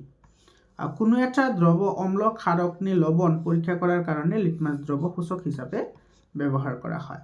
তাৰপিছৰ প্ৰশ্নটি চোৱা, পাতিত পানী আম্লিক নে ক্ষাৰকীয় নে প্ৰশমক? কেনেকৈ চিনাক্তকৰণ কৰিবা? পাতিত পানীত ৰঙা আৰু নীলা লিটমাছ কাগজ ডুবালে লিটমাছৰ কোনো পৰিৱৰ্তন নহয়। ইয়াৰে পৰা প্ৰমাণিত হয় যে পাতিত পানী প্ৰশম হয়। তাৰপিছৰ প্ৰশ্নটো চোৱা, বেকিং ছ'ডাৰ ৰাসায়নিক নাম কি? ইয়াক কেনেদৰে প্ৰস্তুত কৰা হয়? ৰাসায়নিক সমীকৰণ লিখা। বেকিং ছ'ডাৰ ৰাসায়নিক নাম কি? বেকিং ছ'ডাৰ ৰাসায়নিক নাম হৈছে ছডিয়াম হাইড্ৰজেন কাৰ্বনেট। ইয়াক প্ৰস্তুত কৰা হয় কেনেকৈ? বহুত ইম্পৰ্টেণ্ট প্ৰশ্ন হয়। ছডিয়াম ক্লৰাইডৰ এবিধ অন্যতম কেঁচা সামগ্ৰী ৰূপে ইয়াক ব্যৱহাৰ কৰি প্ৰস্তুত কৰা হয়। আৰু ৰাসায়নিক সমীকৰণটো হৈছে এইটো। এইটো কিন্তু কেতিয়াবা কেতিয়াবা খালী ঠাইও আহে। ইয়াতে এক্স দি দিব, ইয়াতে ৱাই দি দিব, নাইবা তোমাৰ ইয়াতে এক্স দি দিব, আৰু ইফালে তুমি এইটো সম্পূৰ্ণ কৰিব লাগে, তেনেকুৱা ধৰণৰ প্ৰশ্ন আহে। তো এইটো ছডিয়াম ক্লৰাইড, মানে এইটো ছডিয়াম ক্লৰাইডৰ জলীয় দ্ৰৱ। এইটো ছডিয়াম ক্লৰাইডৰ জলীয় দ্ৰৱ। এইখিনি ছডিয়াম ক্লৰাইড পানীত মিক্স কৰা হৈছে, যাক আমি কি বুলি কওঁ? ব্ৰাইন বুলি কওঁ। কাৰ্বন ডাই অক্সাইড আৰু এমনিয়া, এইটো কিন্তু এমনিয়া হয়, এইটো এমনিয়াম নহয়। এমনিয়াম হ'লে তোমাৰ NH4 আহে, আৰু এইটো হৈছে এমনিয়া। তোমাৰ ৰিয়েকশ্যন কৰিলে এমনিয়াম ক্লৰাইড আৰু ছডিয়াম হাইড্ৰজেন কাৰ্বনেট কি হয়? উৎপন্ন হয়। বুজি পালা? ইয়াৰ পিছত আহিছোঁ আমাৰ 3 নম্বৰ চেপ্টাৰ, ধাতু আৰু অধাতু। বহুত ইম্পৰ্টেণ্ট প্ৰশ্ন হয়। এমালগাম কি? ব্ৰঞ্জত থকা ধাতু দুটাৰ নাম লিখা। ব্ৰঞ্জ সংকৰ ধাতু হয়নে? এইটো চোৱা, এমালগাম কি? এমালগাম হৈছে সংকৰ ধাতুৰ এটা উপাদান পাৰা হ'লে তাক এমালগাম বুলি কোৱা হয়। আৰু ব্ৰঞ্জত কি কি থাকে? কপাৰ আৰু টিন থাকে। আৰু ব্ৰঞ্জ এটা কি হয়? সংকৰ ধাতু হয়। আৰু সংকৰ ধাতু কাক বোলে? যিবোৰ ধাতুত তোমাৰ ধাতু নাইবা ধাতু আৰু অধাতুৰ সমসত্ব মিশ্ৰণ থাকে, সেইবোৰকে সংকৰ ধাতু বুলি কোৱা হয়। যেনেকুৱা ব্ৰঞ্জ এটা সংকৰ ধাতু, এমালগাম এটা সংকৰ ধাতু, সোলজাৰ এটা কি হয়? সংকৰ ধাতু। তাৰপিছত তোমাৰ নিক্ৰম এটা কি হয়? সংকৰ ধাতু হয়। বুজি পাইছানে? সংকৰ ধাতুৰ ওপৰত কিন্তু MCQ আহিব। আৰু কেনেকুৱা ধৰণৰ MCQ আহে সেইটো মই অলৰেডি ডিছকাশ্যন কৰিছোঁ, তোমালোকে চাই ল'বা, MCQ ডিছকাশ্যন কৰিছোঁ। তাৰপিছৰ প্ৰশ্নটি চোৱা, থাৰ্মিট বিক্ৰিয়া কি? বহুত ইম্পৰ্টেণ্ট প্ৰশ্ন হয়। ইয়াৰ ৰাসায়নিক সমীকৰণটো লিখা আৰু ইয়াৰ এটা ব্যৱহাৰ উল্লেখ কৰা।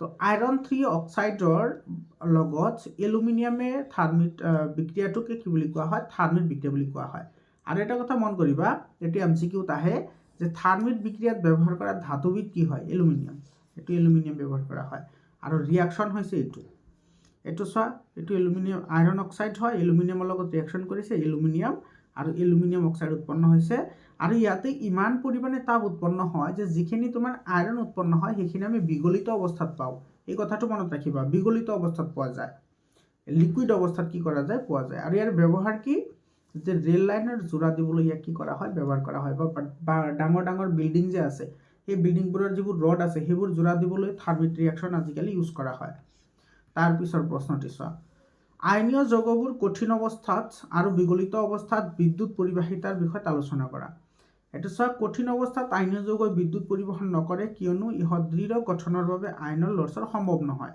আনহাতে বিগলিত অৱস্থাত আইনীয় যৌগৰ মাজেৰে বিদ্যুৎ প্ৰবাহ সম্ভৱ হয় বহুত ইম্পৰ্টেন্ট প্ৰশ্ন হয় কাৰণ বিগলিত অৱস্থাত বিপৰীতধৰ্মী আইনবোৰৰ মাজত আকৰ্ষণিক শক্তিৰ তুলনাত প্ৰয়োগ কৰা শক্তিৰ মান অধিক হয় ফলত আইনবোৰে চলাচল কৰিবলৈ মুক্ত হয় আৰু আইনবোৰৰ মাজেৰে বিদ্যুৎ পৰিবহন হয় ঠিক আছে যেনেকুৱা তোমাৰ যেতিয়া সোডিয়াম ক্লোৰাইডৰ কথা কোৱা সোডিয়াম ক্লোৰাইড এটা আইনীয় যৌগ হয় আইনীয় যৌগ মানে কি এটো জানানে নাই আইনীয় যৌগ হৈছে হেতু যেটো তোমাৰ ধাতুৰ পৰা অধাতুলৈ ইলেক্ট্ৰন স্থানান্তৰণৰ ফলত যিবোৰ যৌগ গঠন হয় সেইবোৰকে আইনীয় যৌগ বুলি কয় ধাতুৰ পৰা অধাতুলৈ ইলেক্ট্ৰন ট্ৰান্সফাৰ হৈ যিবোৰ যৌগ গঠন হয় সেইবোৰকে আইনীয় যৌগ বুলি কোৱা হয় আৰু এই আইনীয় যৌগ এটা হৈছে সোডিয়াম ক্লোৰাইড সোডিয়ামটো ধাতু হয় ক্লোৰিনটো অধাতু হয় সোডিয়ামৰ পৰা তোমাৰ কি কৰে এটা সোডিয়ামৰ পৰা এটা ইলেক্ট্ৰন তোমাৰ কি কৰে ক্লোৰিনত 7টা থাকে ইয়াৰে পৰা তোমাৰ কি কৰে এটা আহি তোমাৰ কি গঠন কৰে এটো সোডিয়াম ক্লোৰাইড গঠন কৰে আৰু ইয়াতে তোমাৰ সোডিয়াম ক্লোৰাইডৰ গঠন কেনেকৈ আঁকিব লাগে সেই বিষয়ে মই ইয়াতে সব গোটেইখিনি দিয়ে দিলো এটো সোডিয়াম ক্লোৰাইডৰ ইলেক্ট্ৰন ট্ৰান্সফাৰ পদ্ধতিৰে গঠন ঠিক আছে তথাপিতো আমি পিছত আলোচনা কৰিমেই বাৰু তো যেতিয়া তোমাৰ পানীত দিয়া হ'ব কি হ'ব জানানে ইয়াতে সোডিয়াম কেটায়ন আৰু ক্লোৰিন এনায়নলৈ কি হ'ব বিযোজিত হ'ব আৰু এই যেটো নেগেটিভ আয়ন আছে এটো তোমাৰ কি কৰিব বিদ্যুৎ পৰিবহনত সহায় কৰিব বুজি পাইছানে তাৰ পিছত চোৱা এটো ঠাণ্ডা পানীৰ লগত প্ৰবল বেগেৰে বিক্ৰিয়া কৰি তাপ উৎপন্ন কৰা দুবিধ ধাতুৰ নাম লিখা তাৰে এটা ৰাসায়নিক সমীকৰণ লিখা এতে চোৱা প্ৰচুৰ পৰিমাণে ঠাণ্ডা পানীৰ লগত বিক্ৰিয়া কৰা ধাতু দুবিধ হৈছে পটাছিয়াম আৰু সোডিয়াম এই দুটা সোডিয়াম আৰু কি পটাছিয়াম এই দুটা বহুতেই তোমাৰ কি হয় ইম্পৰ্টেন্ট হয় আৰু এই দুটাক তোমাৰ কি কৰা হয় কেৰাচিন তেলত ডুবাই ৰখা হয় মনত ৰাখিবা কেৰাচিন তেলত ডুবাই ৰখা হয় কিয় কাৰণ তোমাৰ এইটো বায়ুৰ সংস্পৰ্শত আহিলে বা জলীয় বাষ্পৰ সংস্পৰ্শত আহিলে বহুত পৰিমাণৰ তাপ উৎপন্ন কৰে যাৰ কাৰণে এইটো নিমিষতে ফুটি উঠে বা ব্লাষ্ট হয় ঠিক আছে সেই কাৰণে কেৰাচিন তেলত ডুবাই ৰখা হয় এইটো কিন্তু পৰীক্ষাত আহে প্ৰশ্ন আৰু তোমাৰ সোডিয়াম হাইড্ৰক্সাইড যেতিয়া তোমাৰ সোডিয়ামে অক্সিজেনৰ ওয়াটাৰৰ লগত ৰিঅ্যাকশন কৰে তেতিয়া তোমাৰ কি উৎপন্ন হয় সোডিয়াম অক্সাইড উৎপন্ন হয় লগতে হাইড্ৰোজেন গেছ উৎপন্ন হয় আৰু এই হাইড্ৰোজেন গেছ ইমানেই উৎপন্ন হয় বা ইয়াতে তাপ ইমানেই উৎপন্ন হয় যে উৎপন্ন হোৱা হাইড্ৰোজেন গেছটো তোমাৰ কি কৰে নিমিষতে জ্বলি উঠে তো সোডিয়াম আৰু পটাছিয়াম হয় এটো তোমাৰ ৰিঅ্যাকশন হয় দুটা ৰিঅ্যাকশন সোডিয়ামটো মই লিখি দিছো আৰু ইয়াতে তোমাৰ এটো আছে তাৰ পিছৰ প্ৰশ্নটি চাবা এটো লু আৰু ম্যাঙ্গানিজ ধাতু নিষ্কাশন কৰাৰ এটা প্ৰক্ৰিয়া তলত উল্লেখ কৰা হ'ল এটো সব ম্যাঙ্গানিজ অক্সাইড এলুমিনিয়াম আৰু ম্যাঙ্গানিজ আৰু এলুমিনিয়াম উৎপন্ন হৈছে কিয় এই বিক্ৰিয়াক থাৰ্মিট বিক্ৰিয়া বোলা হয় বিক্রিয়াক জারক और বিজারক পদার্থ চিনাক্তকরণ করা থার্মিট বিক্রিয়া সাধারণত এলুমিনিয়াম কিউ ব্যবহার করা হয় সব বহুত ইম্পর্টেন্ট প্রশ্ন হয় তো এটার অ্যান্সার লিখিবা এনে ধরনে আত্তরিকি এটার অ্যান্সার ইয়াতে আহাই নাই আচ্ছা ঠিক আছে মই কৈ আছো চোৱা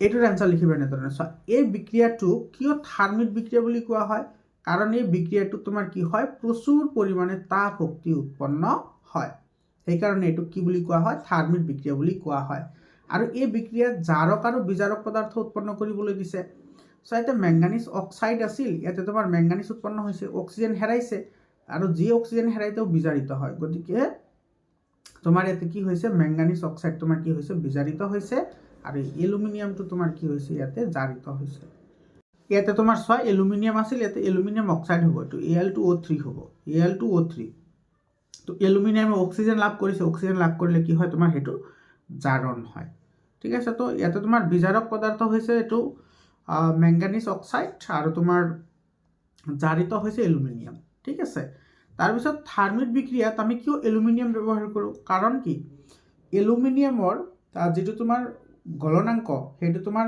কম্পেৰেটিভলি বহুত তোমাৰ কি হয় বেছি হয় আৰু বহুত তোমাৰ এইটো মিলিয়েবল হয়।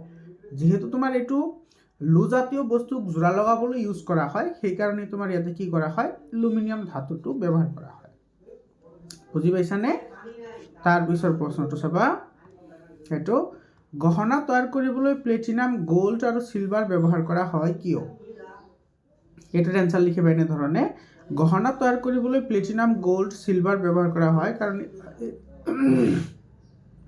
কাৰণ এই ধাতুবিলাক কম সক্ৰিয় আৰু বায়ুমণ্ডলীয় গেছ যেনে অক্সিজেন, কাৰ্বন ডাই অক্সাইড ইত্যাদি জলীয় বাষ্প, পানী, লঘু এচিড আৰু ক্ষাৰকৰ সৈতে ইহঁতে বিক্ৰিয়া নকৰে।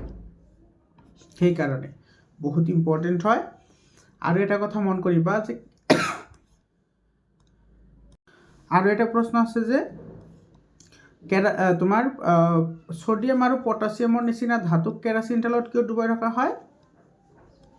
কাৰণ সোডিয়াম আৰু পটাছিয়াম হৈছে অতি সক্ৰিয় ধাতু, ইহঁতে জলীয় বাষ্প আৰু অক্সিজেনৰ সংস্পৰ্শত আহিলে প্ৰচুৰ পৰিমাণে তাপ শক্তি উৎপন্ন কৰে আৰু নিমিষতে জ্বলি উঠে। সেইকাৰণে কেৰাচিন তেলত ডুবাই ৰখা হয়, এইটো মনত ৰাখিবা। তাৰপিছত তাপজাৰণ আৰু দগ্ধীকৰণ কাক বোলে? এইটো কিন্তু বহুত ইম্পৰ্টেণ্ট প্ৰশ্ন হয়। তাপজাৰণ কাক বোলে? ৰাসায়নিক সমীকৰণৰ দ্বাৰা ব্যাখ্যা কৰা। তাপজাৰণ হৈছে এটা পদ্ধতি যি অতিৰিক্ত বায়ুৰ উপস্থিতিত ছালফাইড আকৰক ধাতৱ অক্সাইডলৈ পৰিৱৰ্তন কৰা হয়, তাকেই তোমাৰ তাপজাৰণ বিক্ৰিয়া বুলি কোৱা হয়, মন কৰিবা। আৰু দগ্ধীকৰণ কি? দগ্ধীকৰণত তোমাৰ কি কৰা হয়, কাৰ্বনেট যিবোৰ আকৰ থাকে সেইবোৰক তোমাৰ ধাতৱ অক্সাইডলৈ পৰিৱৰ্তন কৰা হয়, সেইটোক তোমাৰ কি বুলি কোৱা হয়? দগ্ধীকৰণ বুলি কোৱা হয়। এইটো ৰিয়াকশ্যনটো হৈছে এইটো জিংক, এইটো তোমাৰ জিংক ব্লেণ্ড বুলি কয়, এইটোৰ নাম জিংক ব্লেণ্ড, মনত ৰাখিবা। এইটোৰ নাম জিংক ব্লেণ্ড হয়, জিংক ব্লেণ্ড বা জিংক সালফাইড, সাধাৰণ নাম জিংক ব্লেণ্ড হয়। আৰু AgS কি? চিনাবাৰ হয়। এইটো কিন্তু মনত ৰাখিবা দেই, এইটো মাৰ্কিউৰিৰ এটা আকৰিক হৈছে কি? চিনাবাৰ, এইটো মনত ৰাখিবা, এইটো পৰীক্ষাত আহে। অক্সিজেনৰ লগত ৰিয়াকশ্যন কৰিলে জিংক অক্সাইড আৰু সালফাৰ ডাই অক্সাইড গেছ উৎপন্ন হয়। তাৰপিছৰ প্ৰশ্নটি চোৱা, পানীত দ্ৰৱীভূত হোৱা দুটা ধাতৱ অক্সাইডৰ নাম লিখা। এইটো সোডিয়াম অক্সাইড আৰু পটাছিয়াম অক্সাইড, দুয়োটাই তোমাৰ কি হয় পানীত দ্ৰৱীভূত হয়। তাৰপিছৰ প্ৰশ্নটি চোৱা, বহুত ইম্পৰ্টেণ্ট হয়। উদাহৰণৰ সৈতে উভধৰ্মী অক্সাইড ব্যাখ্যা কৰা। চোৱা, যিবোৰ ধাতৱ অক্সাইড এচিড আৰু ক্ষাৰক উভয়ৰে লগত বিক্ৰিয়া কৰি লৱণ আৰু পানী উৎপন্ন কৰে সেইবোৰকে উভধৰ্মী অক্সাইড বোলে। আৰু উভধৰ্মী অক্সাইডৰ এক্সাম্পল হৈছে এলুমিনিয়াম অক্সাইড, ঠিক আছে। আৰু এলুমিনিয়াম অক্সাইডৰ ৰিয়াকশ্যন দুটা, এইটো চোৱা, এলুমিনিয়াম অক্সাইডে এচিডৰ লগত ৰিয়াকশ্যন কৰিলে এলুমিনিয়াম ক্লৰাইড আৰু ৱাটাৰ উৎপন্ন কৰে, আৰু সোডিয়াম হাইড্ৰক্সাইডৰ লগত যদি ৰিয়াকশ্যন কৰে তেতিয়া সোডিয়াম এলুমিনেট আৰু ৱাটাৰ উৎপন্ন কৰে। এই যিটো ৰিয়াকশ্যন আছে, এই ৰিয়াকশ্যনটো কিন্তু বহুত ইম্পৰ্টেণ্ট হয়। এইবছৰ প্ৰি-বোৰ্ড এক্সামিনেশ্যনত বহুত জিলাত আহিছে। সৰি বাৰু, অলপমান মানে কাহ হৈ আছে, প্ৰব্লেম হৈ আছে। তো তোমাৰ এই ৰিয়াকশ্যনটো এইবাৰ কিন্তু বহুত প্ৰি-বোৰ্ড জিলাত আহিছে, প্ৰি-বোৰ্ড এক্সামিনেশ্যনত। এইটো তোমাৰ এই ৰিয়াকশ্যনটো কিন্তু বহুত ইম্পৰ্টেণ্ট হয়। চাবা, এইটো কেতিয়াবা বেলেঞ্চ কৰিবলৈ দিছে, কেতিয়াবা ইয়াতে খালী ঠাই দি দিছে, নাইবা কেতিয়াবা কৈছে যে এলুমিনিয়াম অক্সাইড উভধৰ্মী হয়নে নহয়, সোডিয়াম হাইড্ৰক্সাইডৰ লগত ৰিয়াকশ্যন কৰিলে কি উৎপন্ন হয়, এইটো সোডিয়াম এলুমিনেট উৎপন্ন হয়। তাৰপিছত চাবা, এইটো চেকা লগা কাপোৰ, পাত্ৰ, নেমু বা তেঁতেলী ৰসেৰে পৰিষ্কাৰ কৰা তোমালোকে নিশ্চয় দেখিছা। পাত্ৰবিলাক পৰিষ্কাৰ কৰিবলৈ টেঙা জাতীয় বস্তু কিয় ব্যৱহাৰ কৰা হয় বুজাই লিখা। এইটোৰ এনসাৰ লিখিবা এনেধৰণে, যে কপাৰে বায়ুমণ্ডলৰ কাৰ্বন ডাই অক্সাইডৰ সৈতে বিক্ৰিয়া কৰি পাত্ৰৰ গাত কপাৰ কাৰ্বনেটৰ এটা তৰপৰ সৃষ্টি কৰে। এই কপাৰ কাৰ্বনেট ক্ষাৰকীয়, নেমু বা তেঁতেলীৰ ৰস আদি এচিডযুক্ত হয়। গতিকে এচিডযুক্ত পদাৰ্থৰে চেকা লগা পাত্ৰটো পৰিষ্কাৰ কৰা হয়, যাতে এচিডে ক্ষাৰকীয় কপাৰ কাৰ্বনেটক প্ৰশমিত কৰে আৰু তৰপটো পাত্ৰৰ পৰা আঁতৰি যায়। সেয়েহে পাত্ৰবিলাক পৰিষ্কাৰ কৰিবলৈ টেঙা জাতীয় বস্তু ব্যৱহাৰ কৰা হয়। তাৰপিছৰ প্ৰশ্নটি চোৱা, এটা পৰীক্ষানলীত তুমি কপাৰ ছালফেটৰ এটা জলীয় দ্ৰৱ লৈছা। কপাৰ ছালফেটৰ দ্ৰৱটো পৰিষ্কাৰ কৰি লুৰ গজাল এটা ডুবাই দিছা। প্ৰায় 20 মিনিটমান লক্ষ্য কৰাৰ পাছত গজালটোত হোৱা পৰিৱৰ্তন কি হ'ব? গজালটো তাম্বৰণীয়া হৈ পৰিব হয়নে তাৰপিছত বিক্ৰিয়াটোৰ সন্তুলিত সমীকৰণ এইটো এটা সন্তুলিত সমীকৰণ হয় তো আইৰণত যেতিয়া তোমাৰ কপাৰ সালফেট দ্ৰৱত দিয়া হ'ব তেতিয়া তোমাৰ কি হ'ব এই যেটো কপাৰ এটো সেপাৰেট হৈ যাব আৰু এইটো তোমাৰ কি কৰিব যেটো আমি গজাল দিছিলো সেই গজালত এটো কি কৰিব তোমাৰ এটো লাগি ধৰিব এই কপাৰটো গজালত কি কৰিব লাগি ধৰিব সেইকাৰণে গজালৰ বৰণটো তোমাৰ কি হ'ব তাম বৰণীয় হ'ব কাৰণ তামটো আহি ইয়াতে লগ হ'ব আৰু ইয়াতে যেটো কপাৰ সালফেটৰ যেটো কি আছে তোমাৰ নীলা বৰণ আছে এই নীলা বৰণটো ইয়াতে কি হৈ যাব পাতল নীলালৈ কি হ'ব পৰিৱৰ্তন হ'ব ঠিক আছে এইখিনি মনত ৰাখিবা তাৰ পিছৰ প্ৰশ্নটি চোৱা আয়নীয় যৌগৰ গলনাঙ্ক কিয় বেছি দুটাকৈ ধাতুৰ নাম লিখা যিয়ে লঘু এচিডৰ পৰা হাইড্ৰোজেন অপহৰণ কৰে আৰু যিয়ে নকৰে বহুত ইম্পৰ্টেন্ট প্ৰশ্ন হয় আয়নীয় যৌগবোৰ কেটায়ন আৰু এনায়নবোৰৰ মাজত বিদ্যুৎস্থিতীয় আকৰ্ষণ বল অতি প্ৰবল হোৱাৰ বাবে আয়নীয় যৌগবোৰৰ গলনাঙ্ক আৰু উতলাঙ্ক অতি বেছি হয় লঘু এচিডৰ পৰা হাইড্ৰোজেন অপহৰণ কৰিব পৰা ধাতু দুবিধ হ'ল মেগনেছিয়াম আৰু জিংক আৰু লঘু এচিডৰ পৰা হাইড্ৰোজেন অপহৰণ নকৰা হৈছে তাম আৰু সোণ এটো তাৰ পিছত চোৱা এটো বহুত ইম্পৰ্টেন্ট প্ৰশ্ন হয় ইয়াতে কি কৈছে তোমাক এটা হাতুৰি এটা ব্যাটাৰী আৰু অলপ তাৰ দিয়া হৈছে আৰু সুইচ দিয়া হ'ল এই বস্তুবোৰ ব্যৱহাৰ কৰি ধাতু আৰু অধাতু কেনেকৈ চিনাক্তকৰণ কৰিবা ধাতু আৰু অধাতু চিনাক্তকৰণত এই পৰীক্ষাবোৰৰ উপযোগিতামূলক মূল্যায়ন কৰা বহুত ইম্পৰ্টেন্ট প্ৰশ্ন হয় তো এটোৰ এনসাৰ লিখিবা এনে ধৰণে এটো চোৱা ধাতুৰ হাতুৰিৰে কোবাই মিহি পাত প্ৰস্তুত কৰিব পাৰি কিন্তু অধাতুক হাতুৰিৰে কোবালে ভাঙি যায় এটা বৈদ্যুতিক বৰ্তনী ধাতুৰে তৈয়াৰ কৰা হ'ল য'ত এটা ব্যাটাৰী এটা বাল্ব এটা প্লাগ আছে চাবি বৰ্তনীৰ মাজেৰে বিদ্যুৎ প্ৰবাহিত হ'বলৈ দিলে ভাল্বটো জ্বলি উঠিব এটা হাতুৰিৰে কোবাই অধাতুৰ পাৰ্থক্য ধৰিব পাৰি কিন্তু গ্ৰেফাইট এটা অতি সুকীয়া অধাতু যেটো বিদ্যুতৰ পৰিবাহী এই কাৰণে কোনো ক্ষেত্ৰত হাতুৰি কোবাই ধাতু আৰু অধাতুৰ পাৰ্থক্য নিৰ্ণয় কৰাটো টান বা আমি কেৱল বিদ্যুৎ পৰিবাহিতাৰ ওপৰত নিৰ্ভৰ কৰিয়ে আমি ধাতু আৰু অধাতুটো আমি কি কৰিব নোৱাৰো চিনাক্তকৰণ কৰিব নোৱাৰো কাৰণ তোমাৰ গ্ৰেফাইট এটা অধাতু হলেও কিন্তু কি কৰে তাৰ মাজেৰে বিদ্যুৎ পৰিবাহিত হয় ঠিক আছে তো এটো কিন্তু বহুত ইম্পৰ্টেন্ট প্ৰশ্ন হয় 3 মাৰ্কৰ কাৰণে তাৰ পিছৰ প্ৰশ্নটো চোৱা এতে নাইট্ৰিক এচিডৰ লগত প্ৰায়বোৰ ধাতুৱে বিক্ৰিয়া কৰিলে হাইড্ৰোজেন গেছ উৎপন্ন নকৰে এতে লক্ষ্য কৰিবা দেই নকৰে এৰ কাৰণ কি কাৰণ নাইট্ৰিক এচিড এবিধ বিজাৰক পদাৰ্থ ই উৎপন্ন হোৱা হাইড্ৰোজেন গেছক পানীলৈ পৰিৱৰ্তন কৰে আৰু নাইট্ৰিক অক্সাইডলৈ কি কৰে বিজাৰিত কৰে সেই কাৰণে হাইড্ৰোজেন গেছ কি নহয় উৎপন্ন নহয় তাৰ পিছত চোৱা এটা তোমাৰ ইয়াতে এক্টিভিটি তোমাৰ এটো সো তোমাৰ কি এটা পৰীক্ষা নলীত লেড নাইট্ৰেটৰ দ্ৰৱ লোৱা পটাছিয়াম আয়োডাইডৰ দ্ৰৱ যোগ কৰা কি দেখিবা পৰ্যবেক্ষণ লিখা এটো সো লেড নাইট্ৰেটৰ দ্ৰৱত পটাছিয়াম আয়োডাইড দ্ৰৱ যোগ কৰিলে কি হ'ব পটাছিয়াম নাইট্ৰেটৰ লগতে লেড আয়োডাইডৰ হালদিয়া কি হ'ব অদক্ষেপ উৎপন্ন হ'ব যেটো আমি অলৰেডি আলোচনা কৰিছো এটো সো এটো তোমাৰ এক্টিভিটি হয়নে আৰু এটোৰ তোমাৰ ৰাসায়নিক বিক্ৰিয়াটো হৈছে এটো সো লেড নাইট্ৰেটক যেতিয়া তুমি তাপ দিয়া আৰু পটাছিয়াম আয়োডাইডৰ লগত যেতিয়া ৰিঅ্যাকশন কৰে তেতিয়া তোমাৰ এটো পটাছিয়াম নাইট্ৰেট আৰু লেড আয়োডাইড কি হয় ফৰ্মেশন হয় আৰু এই যেটো লেড আয়োডাইড আছে এটোৰ বৰণে তোমাৰ কি হয় হালদিয়া হয় এটোৰ বৰণ হালদিয়া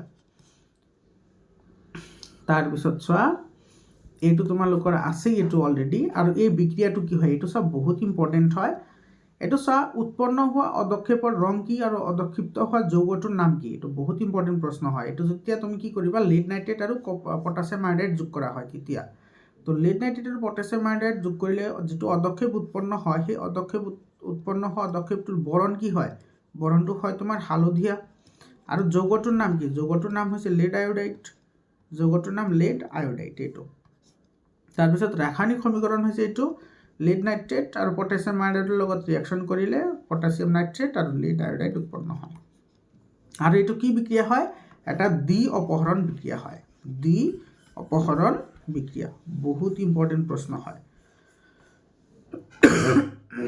তাৰপিছত চোৱা এইটো এটা বিকাৰত অলপমান ক্যালসিয়াম অক্সাইড বা পুৰাচুন লোৱা ইয়াত লাহে লাহে পানী যোগ কৰা চিত্ৰত দেখুৱাৰ দৰে চুই চোৱা উষ্ণতাৰ কিবা পৰিৱৰ্তন অনুভৱ হ'বনে ডেফিনেটলি হ'ব যেতিয়া তোমাৰ কি কৰা হয় ক্যালসিয়াম অক্সাইড মানে পুৰাচুন যেতিয়া তোমাৰ পানীত দিয়া হয়, পানীত দিলে তোমাৰ কি উৎপন্ন হয়, ক্যালসিয়াম হাইড্ৰক্সাইড ফৰ্মেশন হয়, লগতে তোমাৰ কি হয়, তাপ উৎপন্ন হয়, হিট এনাৰ্জি উৎপন্ন হয়।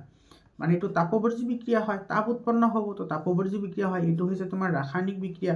আৰু বিক্ৰিয়াটোৰ প্ৰকাৰ কি হয়, বিক্ৰিয়াটোৰ প্ৰকাৰ হৈছে তোমাৰ কম্বিনেশন ৰিয়াকশন। এইটো চোৱা, উষ্ণতা বৃদ্ধিৰ বাবে বিক্ৰিয়াটো উত্তপ্ত হ'ব। ক্যালসিয়াম অক্সাইড বা পোৰাছনে পানীৰ সৈতে প্ৰচণ্ডভাৱে বিক্ৰিয়া সংঘটিত কৰি ক্যালসিয়াম হাইড্ৰক্সাইড আৰু ক্যালসিয়াম হাইড্ৰক্সাইড বা ফিটেলকেশন উৎপন্ন কৰে। ৰাসায়নিক বিক্ৰিয়া হৈছে ক্যালসিয়াম অক্সাইড আৰু ওয়াটাৰ লগত ৰিয়াকশন কৰিলে এইটো ক্যালসিয়াম হাইড্ৰক্সাইড আৰু ওয়াটাৰ ফৰ্মেশন কৰে। যেহেতু তাপ উৎপন্ন কৰে সেইকাৰণে তোমাৰ এইটো কি হয়, তাপবৰ্জী কি হয়, বিক্ৰিয়া হয়। আৰু এটা কথা মন কৰিবা, এইটো কি বিক্ৰিয়া হয়, এইটো এটা সংযোজন বিক্ৰিয়া হয়, কাৰণ এইটো দুটা মিলি কি হৈছে, এটা হৈছে, গতিকে এইটো এটা সংযোজন বিক্রিয়া হয়। কি বিক্রিয়া, সংযোজন বিক্রিয়া। তাৰপিছত চাবা এইটো ইয়াতে তোমাৰ চোৱা, এইটো তোমালোকৰ কিতাপৰ 8 নম্বৰ পেজত আছে। এতিয়া তুমি কি কৰিছা, এতিয়া চোৱা ফেৰাছ সালফেটৰ স্ফটিক লৈছা, স্ফটিক লৈ এইটো তুমি কি কৰিছা, তাপ দিছা, তেতিয়াহ'লে তোমাৰ কি কি পৰিৱৰ্তন হ'ব, এইটো চোৱা। এইটো হৈছে যে এটা শুকান উতলন নলীত ফেৰাছ সালফেটৰ স্ফটিক লোৱা, ফেৰাছ সালফেটৰ স্ফটিকৰ ৰংবোৰ মন কৰা, মানে ৰংবোৰ কেনেকুৱা। তাৰপিছত এইটো স্পিৰিট লেম্প বা বাৰ্ণাৰৰ শিখাৰত গৰম কৰা, আৰু গৰম কৰাৰ পাছত স্ফটিকৰ ৰংবোৰ মন কৰা। এইটো কিন্তু বহুত ইম্পৰ্টেণ্ট হয়, সেইকাৰণে মই লৈছোঁ এইখিনি। তাপ প্ৰয়োগ কৰাৰ আগতে ফেৰাছ সালফেটৰ স্ফটিকৰ বৰণ আছিল সেউজীয়া। মনত ৰাখিবা, ফেৰাছ সালফেটৰ বৰণ তোমাৰ কি হয়, সেউজীয়া হয়। ফেৰাছ সালফেটৰ বৰণ কি হয়, সেউজীয়া, সেউজীয়া, ঠিক আছে, সেউজীয়া। তাৰপিছত তোমাৰ এইটো চোৱা, এইটো মন কৰিবা যে তাপ প্ৰয়োগ কৰাৰ আগতে ফেৰাছ সালফেটত 7টা পানীৰ অণু থাকে। এইটো মই MCQটো আলোচনা কৰিছোঁ, ইয়াতেও আমি আগতে আলোচনা কৰিছোঁ। আৰু যেতিয়া তাপ দিয়া হয়, তাপ দিলে তোমাৰ এই পানীৰ অণুখিনি কি হয়, হেৰুৱাই যায়। ফলত তোমাৰ কি হয়, স্ফটিকৰ বৰণৰ পৰিৱৰ্তন হয়, আৰু পুৰা সালফাৰৰ দৰে গোন্ধ ওলায়, পুৰা সালফাৰৰ দৰে বা পচা কণীৰ দৰে গোন্ধ ওলায়। মন কৰিবা দেই। ফেৰাছ সালফেট বিযোজিত হৈ ৰংচোৱা মুগা বৰণৰ ফেৰিক অক্সাইড, সালফাৰ ডাই অক্সাইড আৰু সালফাৰ ট্ৰাই অক্সাইড কি কৰে, উৎপন্ন কৰে। এইটো মন কৰিবা। চোৱা, ফেৰাছ সালফেটক যেতিয়া তাপ দিয়া হয়, তাপ দিলে ইয়াতে তোমাৰ 7টা পানীৰ অণু থাকে, 7টা পানীৰ অণু থাকে। এই পানীৰ অণু বিযোজিত হয় বা পানীৰ অণু বাষ্পীভূত হয়, আৰু কি উৎপন্ন হয়, ফেৰিক অক্সাইড, যাৰ বৰণ হৈছে ৰংচোৱা মুগা বৰণৰ, সালফাৰ ডাই অক্সাইড আৰু সালফাৰ ট্ৰাই অক্সাইড উৎপন্ন হয়। আৰু যিটো সালফাৰ ডাই অক্সাইড, এইটো তোমাৰ পচা কণীৰ দৰে গোন্ধ। মনত ৰাখিবা, পচা কণী নাইবা তোমাৰ এইটো পুৰা সালফাৰৰ দৰে কি হয়, গোন্ধ হয়, ঠিক আছে। তাৰপিছত তোমাৰ চোৱা, এইটো ফেৰাছ সালফেট স্ফটিক তীব্ৰভাৱে উত্তপ্ত কৰিলে কি ঘটে, এইটো চোৱা, এইটো প্ৰশ্ন। এইটো প্ৰশ্ন আৰু সেই এক্টিভিটিটো গোটেইখিনি ইয়াতে এনসাৰ সেম টু সেম হয়। তাৰপিছত আছে তোমাৰ এইটো চোৱা, এইটো এক্টিভিটি হয়, এইটো আমি অলৰেডি আলোচনা কৰিছোঁ। এটা চিনামাটিৰ থালত 2 গ্ৰামমান চিলভাৰ ক্লৰাইড লোৱা, ঠিক আছে, চিলভাৰ ক্লৰাইড আমি লৈ ল'লোঁ, AgCl। তাৰপিছত চিলভাৰ ক্লৰাইডৰ বৰণ কি, চিলভাৰ ক্লৰাইডৰ বৰণ হৈছে বগা। কিছু সময় থৈ দিয়া ছানলাইটত, আমি চিলভাৰ ল'লোঁ, চিলভাৰ ক্লৰাইড, এইটো লৈ আমি ছানলাইটত ৰাখি দিছোঁ, ছানলাইটত ৰাখি দিলে তোমাৰ কি হ'ব, চিলভাৰ আৰু ক্লৰিনলৈ কি হ'ব, বিযোজিত হ'ব। ইয়াতে 2 দিব লাগিব, ইয়াতেও 2 দিব লাগিব। আৰু এইটো এটা কি হয়, তোমাৰ তাপীয় বিযোজন বিক্ৰিয়া হয়। আৰু ইয়াতে তোমাৰ প্ৰথম অৱস্থাত বৰণ কি আছিল, বগা, আৰু তোমাৰ এইটো বিযোজিত হোৱাৰ পিছত ইয়াৰে বৰণ কি হৈ যাব, গ্ৰে কালাৰৰ হৈ যাব, গ্ৰে কালাৰ বা মটিয়া কালাৰৰ এইটো বৰণ হৈ যাব, ঠিক আছে। চিলভাৰ ক্লৰাইডৰ বৰণ নিৰীক্ষণ কৰা। এইটো চোৱা, চিলভাৰ ক্লৰাইডৰ বৰণ হৈছে বগা। কিছু সময়ৰ পিছত সূৰ্যৰ পোহৰত চিলভাৰ ক্লৰাইডৰ বৰণ মটিয়া ৰঙৰ হৈ পৰে। চিলভাৰ ক্লৰাইড সূৰ্যৰ পোহৰত বিযোজিত হৈ চিলভাৰ আৰু ক্লৰিনলৈ উৎপন্ন হোৱাৰ বাবে ৰঙৰটো কি হয়, চেঞ্জ হয়। ৰাসায়নিক বিক্ৰিয়াটো এইটো কিন্তু বহুত ইম্পৰ্টেণ্ট হয়, এইটো MCQটো আহে, ঠিক আছে। তাৰপিছৰ প্ৰশ্নটি চোৱা, এম ধাতুৰ বৈদ্যুতিক শোধনৰ বেলিকা এনড আৰু কেথড বিদ্যুৎ বিশ্লেষক কি হ'ব লাগে। চোৱা, এইটো মই আগতেও কৈছোঁ যে যেতিয়া তুমি ইলেক্ট্ৰলাইচিছ ইউজ কৰিবা বা বিদ্যুৎ বিশ্লেষণ পদ্ধতি ইউজ কৰিবা, সদায় অশুদ্ধ ধাতুটো এনডত ইউজ কৰা হয় আৰু বিশুদ্ধ ধাতুটো কেথডত ইউজ কৰা হয়। আৰু যিকোনো ধাতৱ লৱণ তুমি কি কৰিব লাগিব, ইউজ কৰিব লাগিব বিদ্যুৎ বিশ্লেষক হিচাপে। মানে তুমি ফেৰাছ সালফেট ইউজ কৰিব পাৰা, তাৰপিছত তুমি কি কৰিব পাৰা, কপাৰ সালফেট ইউজ কৰিব পাৰা, নাইবা তুমি জিংক সালফেট ইউজ কৰিব পাৰা, ঠিক আছে। ধাতৱ দ্ৰৱণীয় লৱণ হ'ব লাগিব এইটো। তাৰপিছৰ প্ৰশ্নটি চোৱা, প্ৰত্যুষে সৰু চামুচ এখনত ছালফাৰ গুড়িলৈ উত্তপ্ত কৰিলে উদ্ভৱ হোৱা গেছটো তেওঁৰ কাষৰ চিত্ৰত দেখুওৱা ধৰণে এটা পৰীক্ষানলীত ওভতাকৈ ধৰি সংৰক্ষণ কৰিলে। এতিয়া এই গেছে শুষ্ক লিটমাছৰ লগত আৰু সিক্ত নীলা লিটমাছ কাগজৰ লগত বিক্ৰিয়া কেনে হ'ব, ইয়াতে বিক্ৰিয়াটোৰ সন্তুলিত সমীকৰণ লিখা বহুত ইম্পৰ্টেণ্ট হয় এইটোৰ এনসাৰ লিখিবা এনেধৰণে চোৱা সালফাৰৰ গুড়ি উত্তপ্ত কৰিলে ই বায়ুত দাহিত হৈ সালফাৰ ডাই অক্সাইড গেছ উৎপন্ন কৰিব এতিয়া শুষ্ক লিটমাছ কাগজৰ লগত এই গেছে কোনো বিক্ৰিয়া নকৰে কাৰ্য চোৱা লক্ষ্য কৰিবা দেই সালফাৰ ডাই অক্সাইড উৎপন্ন কৰিব আৰু এই যেটো সালফাৰ ডাই অক্সাইড হয় এটো এটা তোমাৰ এসিডীয় কি হয় ধৰণৰ হয় ইয়াৰ প্ৰকৃতি কি হ'ব এসিডিক হ'ব কিয় কাৰণ এটো তোমাৰ কি হয় অধাতৱী অক্সাইড হয় আৰু অধাতৱী অক্সাইডৰ প্ৰকৃতি তোমাৰ কি হয় আম্লিক হয় কিন্তু শুকান লিটমাছৰ লগত ই বিক্ৰিয়া নকৰে কাৰণ কি কাৰণ এসিডে কেৱল পানীৰ উপস্থিতিতে কি কৰিব পাৰে এসিড ধৰ্ম প্ৰদৰ্শন কৰিব পাৰে বুজি পাইছানে এটা চোৱা 2 নম্বৰ সিক্ত লিটমাছ কাগজত পানী থাকে যিয়ে সালফাৰ ডাই অক্সাইডত দ্ৰৱীভূত কৰি সালফিউৰাছ এসিড উৎপন্ন কৰে আৰু এই এসিডে সিক্ত নীলা লিটমাছৰ বৰণ তোমাৰ কি কৰিব ৰঙা কৰিব বুজি পাইছানে বহুত ইম্পৰ্টেন্ট প্ৰশ্ন হয় এমসিকিউ আহি যায় এনেকুৱা প্ৰশ্নৰ পৰা ৰাসায়নিক বিক্ৰিয়া লিখিবলৈ দিছে তো ৰাসায়নিক বিক্ৰিয়া এটো লিখিবা এটো সালফাৰে যেতিয়া তোমাৰ অক্সিজেনৰ লগত ৰিঅ্যাকশন কৰে তেতিয়া তোমাৰ উৎপন্ন হয় সালফাৰ ডাই অক্সাইড আৰু সালফাৰ ডাই অক্সাইড যেতিয়া তোমাৰ পানীত আহি তোমাৰ সালফিউৰাছ এসিড উৎপন্ন কৰে মন কৰিবা সালফিউৰিক নহয় কিন্তু সালফিউৰাছ মানে H2SO3 এটো সালফিউৰাছ এসিড হয় এটো তোমালোকে ক্লাস 8 ত পঢ়িছাচোন তোমাৰ এসিড বৰষুণৰ বিষয় যত আছে তাতে এটো আছে তাৰ পিছত চোৱা প্লাষ্টাৰ অফ পেৰিছক জলীয় বাষ্প সোমাব নোৱাৰা পাত্ৰত থব লাগে কি ব্যাখ্যা কৰা এটো প্লাষ্টাৰ অফ পেৰিছে সহজে পানী শোষণ কৰে প্লাষ্টাৰ অফ পেৰিছক জলীয় বাষ্পৰ সংস্পৰ্শত ৰাখিলে ই জিপসামলৈ পৰিৱৰ্তন হয় টান গোটা পদাৰ্থলৈ পৰিৱৰ্তন হয় এনে অৱস্থাত এক পুতলা মূৰ্তি আদি নিৰ্মাণ কৰিবলৈ ব্যৱহাৰ কৰিব নোৱাৰি এটো সা ৰিঅ্যাকশন এটো হয় এই ৰিঅ্যাকশনটো কিন্তু বহুত ইম্পৰ্টেন্ট হয় ঠিক আছে এটো তোমাৰ ক্যালসিয়াম সালফেট হেমিহাইড্ৰেট মানে হৈছে প্লাষ্টাৰ অফ পেৰিছ এটো যেতিয়া তোমাৰ 373 কেলভিন উষ্ণতাত যেতিয়া ক্যালসিয়াম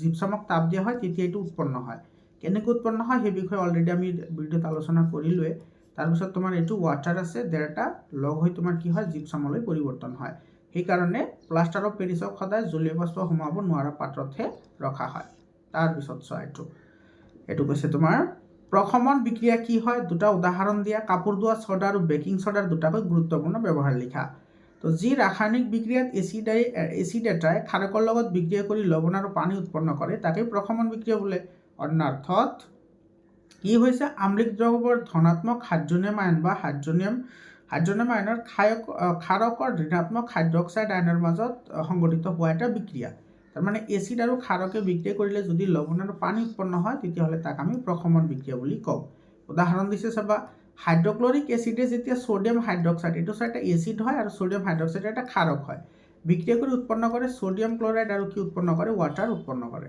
তাৰ পিছত নাইট্ৰিক এসিডে তোমাৰ পটাছিয়াম হাইড্ৰক্সাইডৰ লগত বিক্ৰিয়া কৰিলে পটাছিয়াম হাইড্ৰক্সাইড এটা ক্ষাৰক হয় উৎপন্ন কৰে তোমাৰ পটাছিয়াম নাইট্ৰেট আৰু তোমাৰ কি উৎপন্ন কৰে ওয়াটাৰ উৎপন্ন কৰে এতিয়া আহিছো আমি ইলেক্ট্ৰন স্থানান্তৰণ পদ্ধতি বহুত ইম্পৰ্টেন্ট হয় ইলেক্ট্ৰন স্থানান্তৰণ পদ্ধতিৰে সোডিয়াম ক্লোৰাইডৰ গঠন কি লাগিব সোডিয়াম ক্লোৰাইড লাগিব মেগনেছিয়াম ক্লোৰাইড লাগিব লগতে সোডিয়াম অক্সাইডটো লাগিব আৰু মেগনেছিয়াম ক্লোৰাইডটো কলো সোডিয়াম অক্সাইড একেটা তো সোডিয়াম অক্সাইডটো তুমি এনেকৈ কৰিবা সো সোডিয়ামৰ এটমিক নাম্বাৰ হৈছে 11 এটোৰ ইলেক্ট্ৰনিক কনফিগাৰেশন হ'ব 281 তাৰ পিছত তোমাৰ এটো তোমাৰ এই যেটো বাহিৰৰ এটা ইলেক্ট্ৰন আছে ই এৰি দিব এৰি দিয়াৰ পিছত এটো কি হ'ব কেটায়ন গঠন কৰিব আৰু এটো হৈছে সোডিয়াম কেটায়ন সোডিয়াম কি হয় তোমাৰ এটো কেটায়ন হয়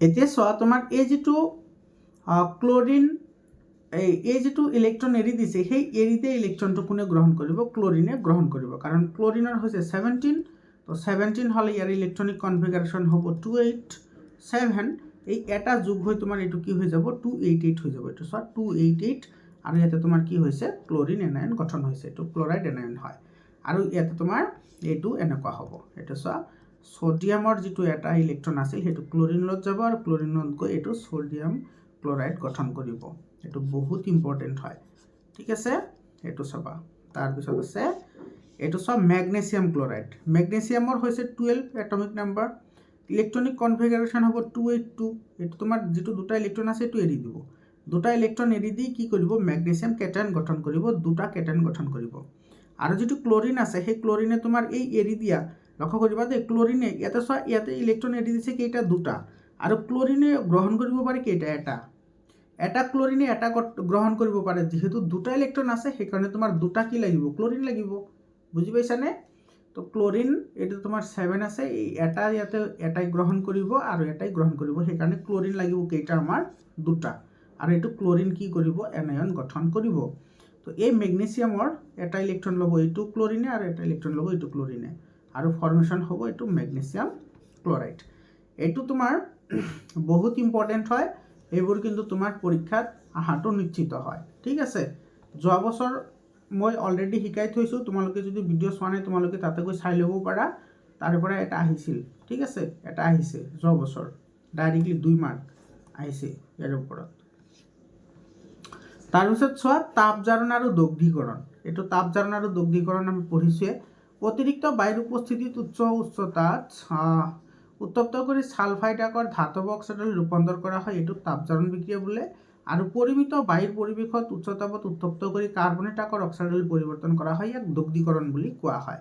আৰু এই বিক্ৰিয়া দুটা, এইটো চোৱা ছালফাইড আকৰিকক যেতিয়া আমি তাপ দিওঁ অক্সিজেনৰ উপস্থিতি, তেতিয়া তোমাৰ এইটো ধাতৱ অক্সাইডলৈ কি হয়, পৰিৱৰ্তন হয়, এইটোক তোমাৰ তাপজাৰণ বুলি কোৱা হয়। আৰু যেতিয়া তোমাৰ কাৰ্বনেট আকৰিক এটা তাপ দিয়া হয় তেতিয়া ধাতৱ অক্সাইডলৈ পৰিৱৰ্তন হয়, এইটো ধাতৱ অক্সাইড, তেতিয়াহ'লে সেইটোক তোমাৰ কি বুলি কোৱা হয়, দগ্ধীকৰণ বুলি কোৱা হয়। এইটো তাপজাৰণ আৰু দগ্ধীকৰণ, ইয়াৰ ওপৰত কিন্তু বিভিন্ন ধৰণৰ MCQ আহে, গতিকে ডেফিনেশ্যন তুমি দুইটা মনত ৰাখিব লাগিব। তাৰপিছত আহিছোঁ আমাৰ এইটো 4 নম্বৰ চেপ্টাৰ। এইটো চোৱা, প্ৰথমতে তুমি অক্সিজেনৰ যিটো গঠন সেইটো তুমি চাব লাগিব, হয়নে নাই? অক্সিজেন চাবা, অক্সিজেনৰ তোমাৰ 8 হয়, এইটো তোমাৰ কি হয়, 2,6 হয়নে? ইলেক্ট্ৰনিক কনফিগাৰেশ্যন 2,6, ইয়াৰে বেলেঞ্চি কিমান হ'ল, 2 হ'ল। তো বেলেঞ্চি যিহেতু 2 হয়, গতিকে অক্সিজেনে দুটাকৈ ইলেক্ট্ৰন শ্বেয়াৰ কৰিব। ঠিক আছে, এইটো চোৱা, এইটো ধৰা অক্সিজেন, এইটো অক্সিজেন, এইটো অক্সিজেনে দুটা শ্বেয়াৰ কৰিব, এইটো আমি ক্ৰছ লিখিলোঁ, আৰু এইটো অক্সিজেনে দুটা শ্বেয়াৰ কৰিব, সেইটো আমি ডট লিখিলোঁ। তাৰপিছত এইটো নিজে নিজে এইটো কি কৰিব, শ্বেয়াৰ কৰিব, শ্বেয়াৰ কৰি এইটো গঠন কৰিব। সেইকাৰণে অক্সিজেনৰ যিটো গঠন হয় সেইটো ডাবল অ' হয়, এইটো ডাবল বণ্ড অ' হয়, তাৰমানে এইটো এটা তোমাৰ এলকিন যৌগ হয় এইটো।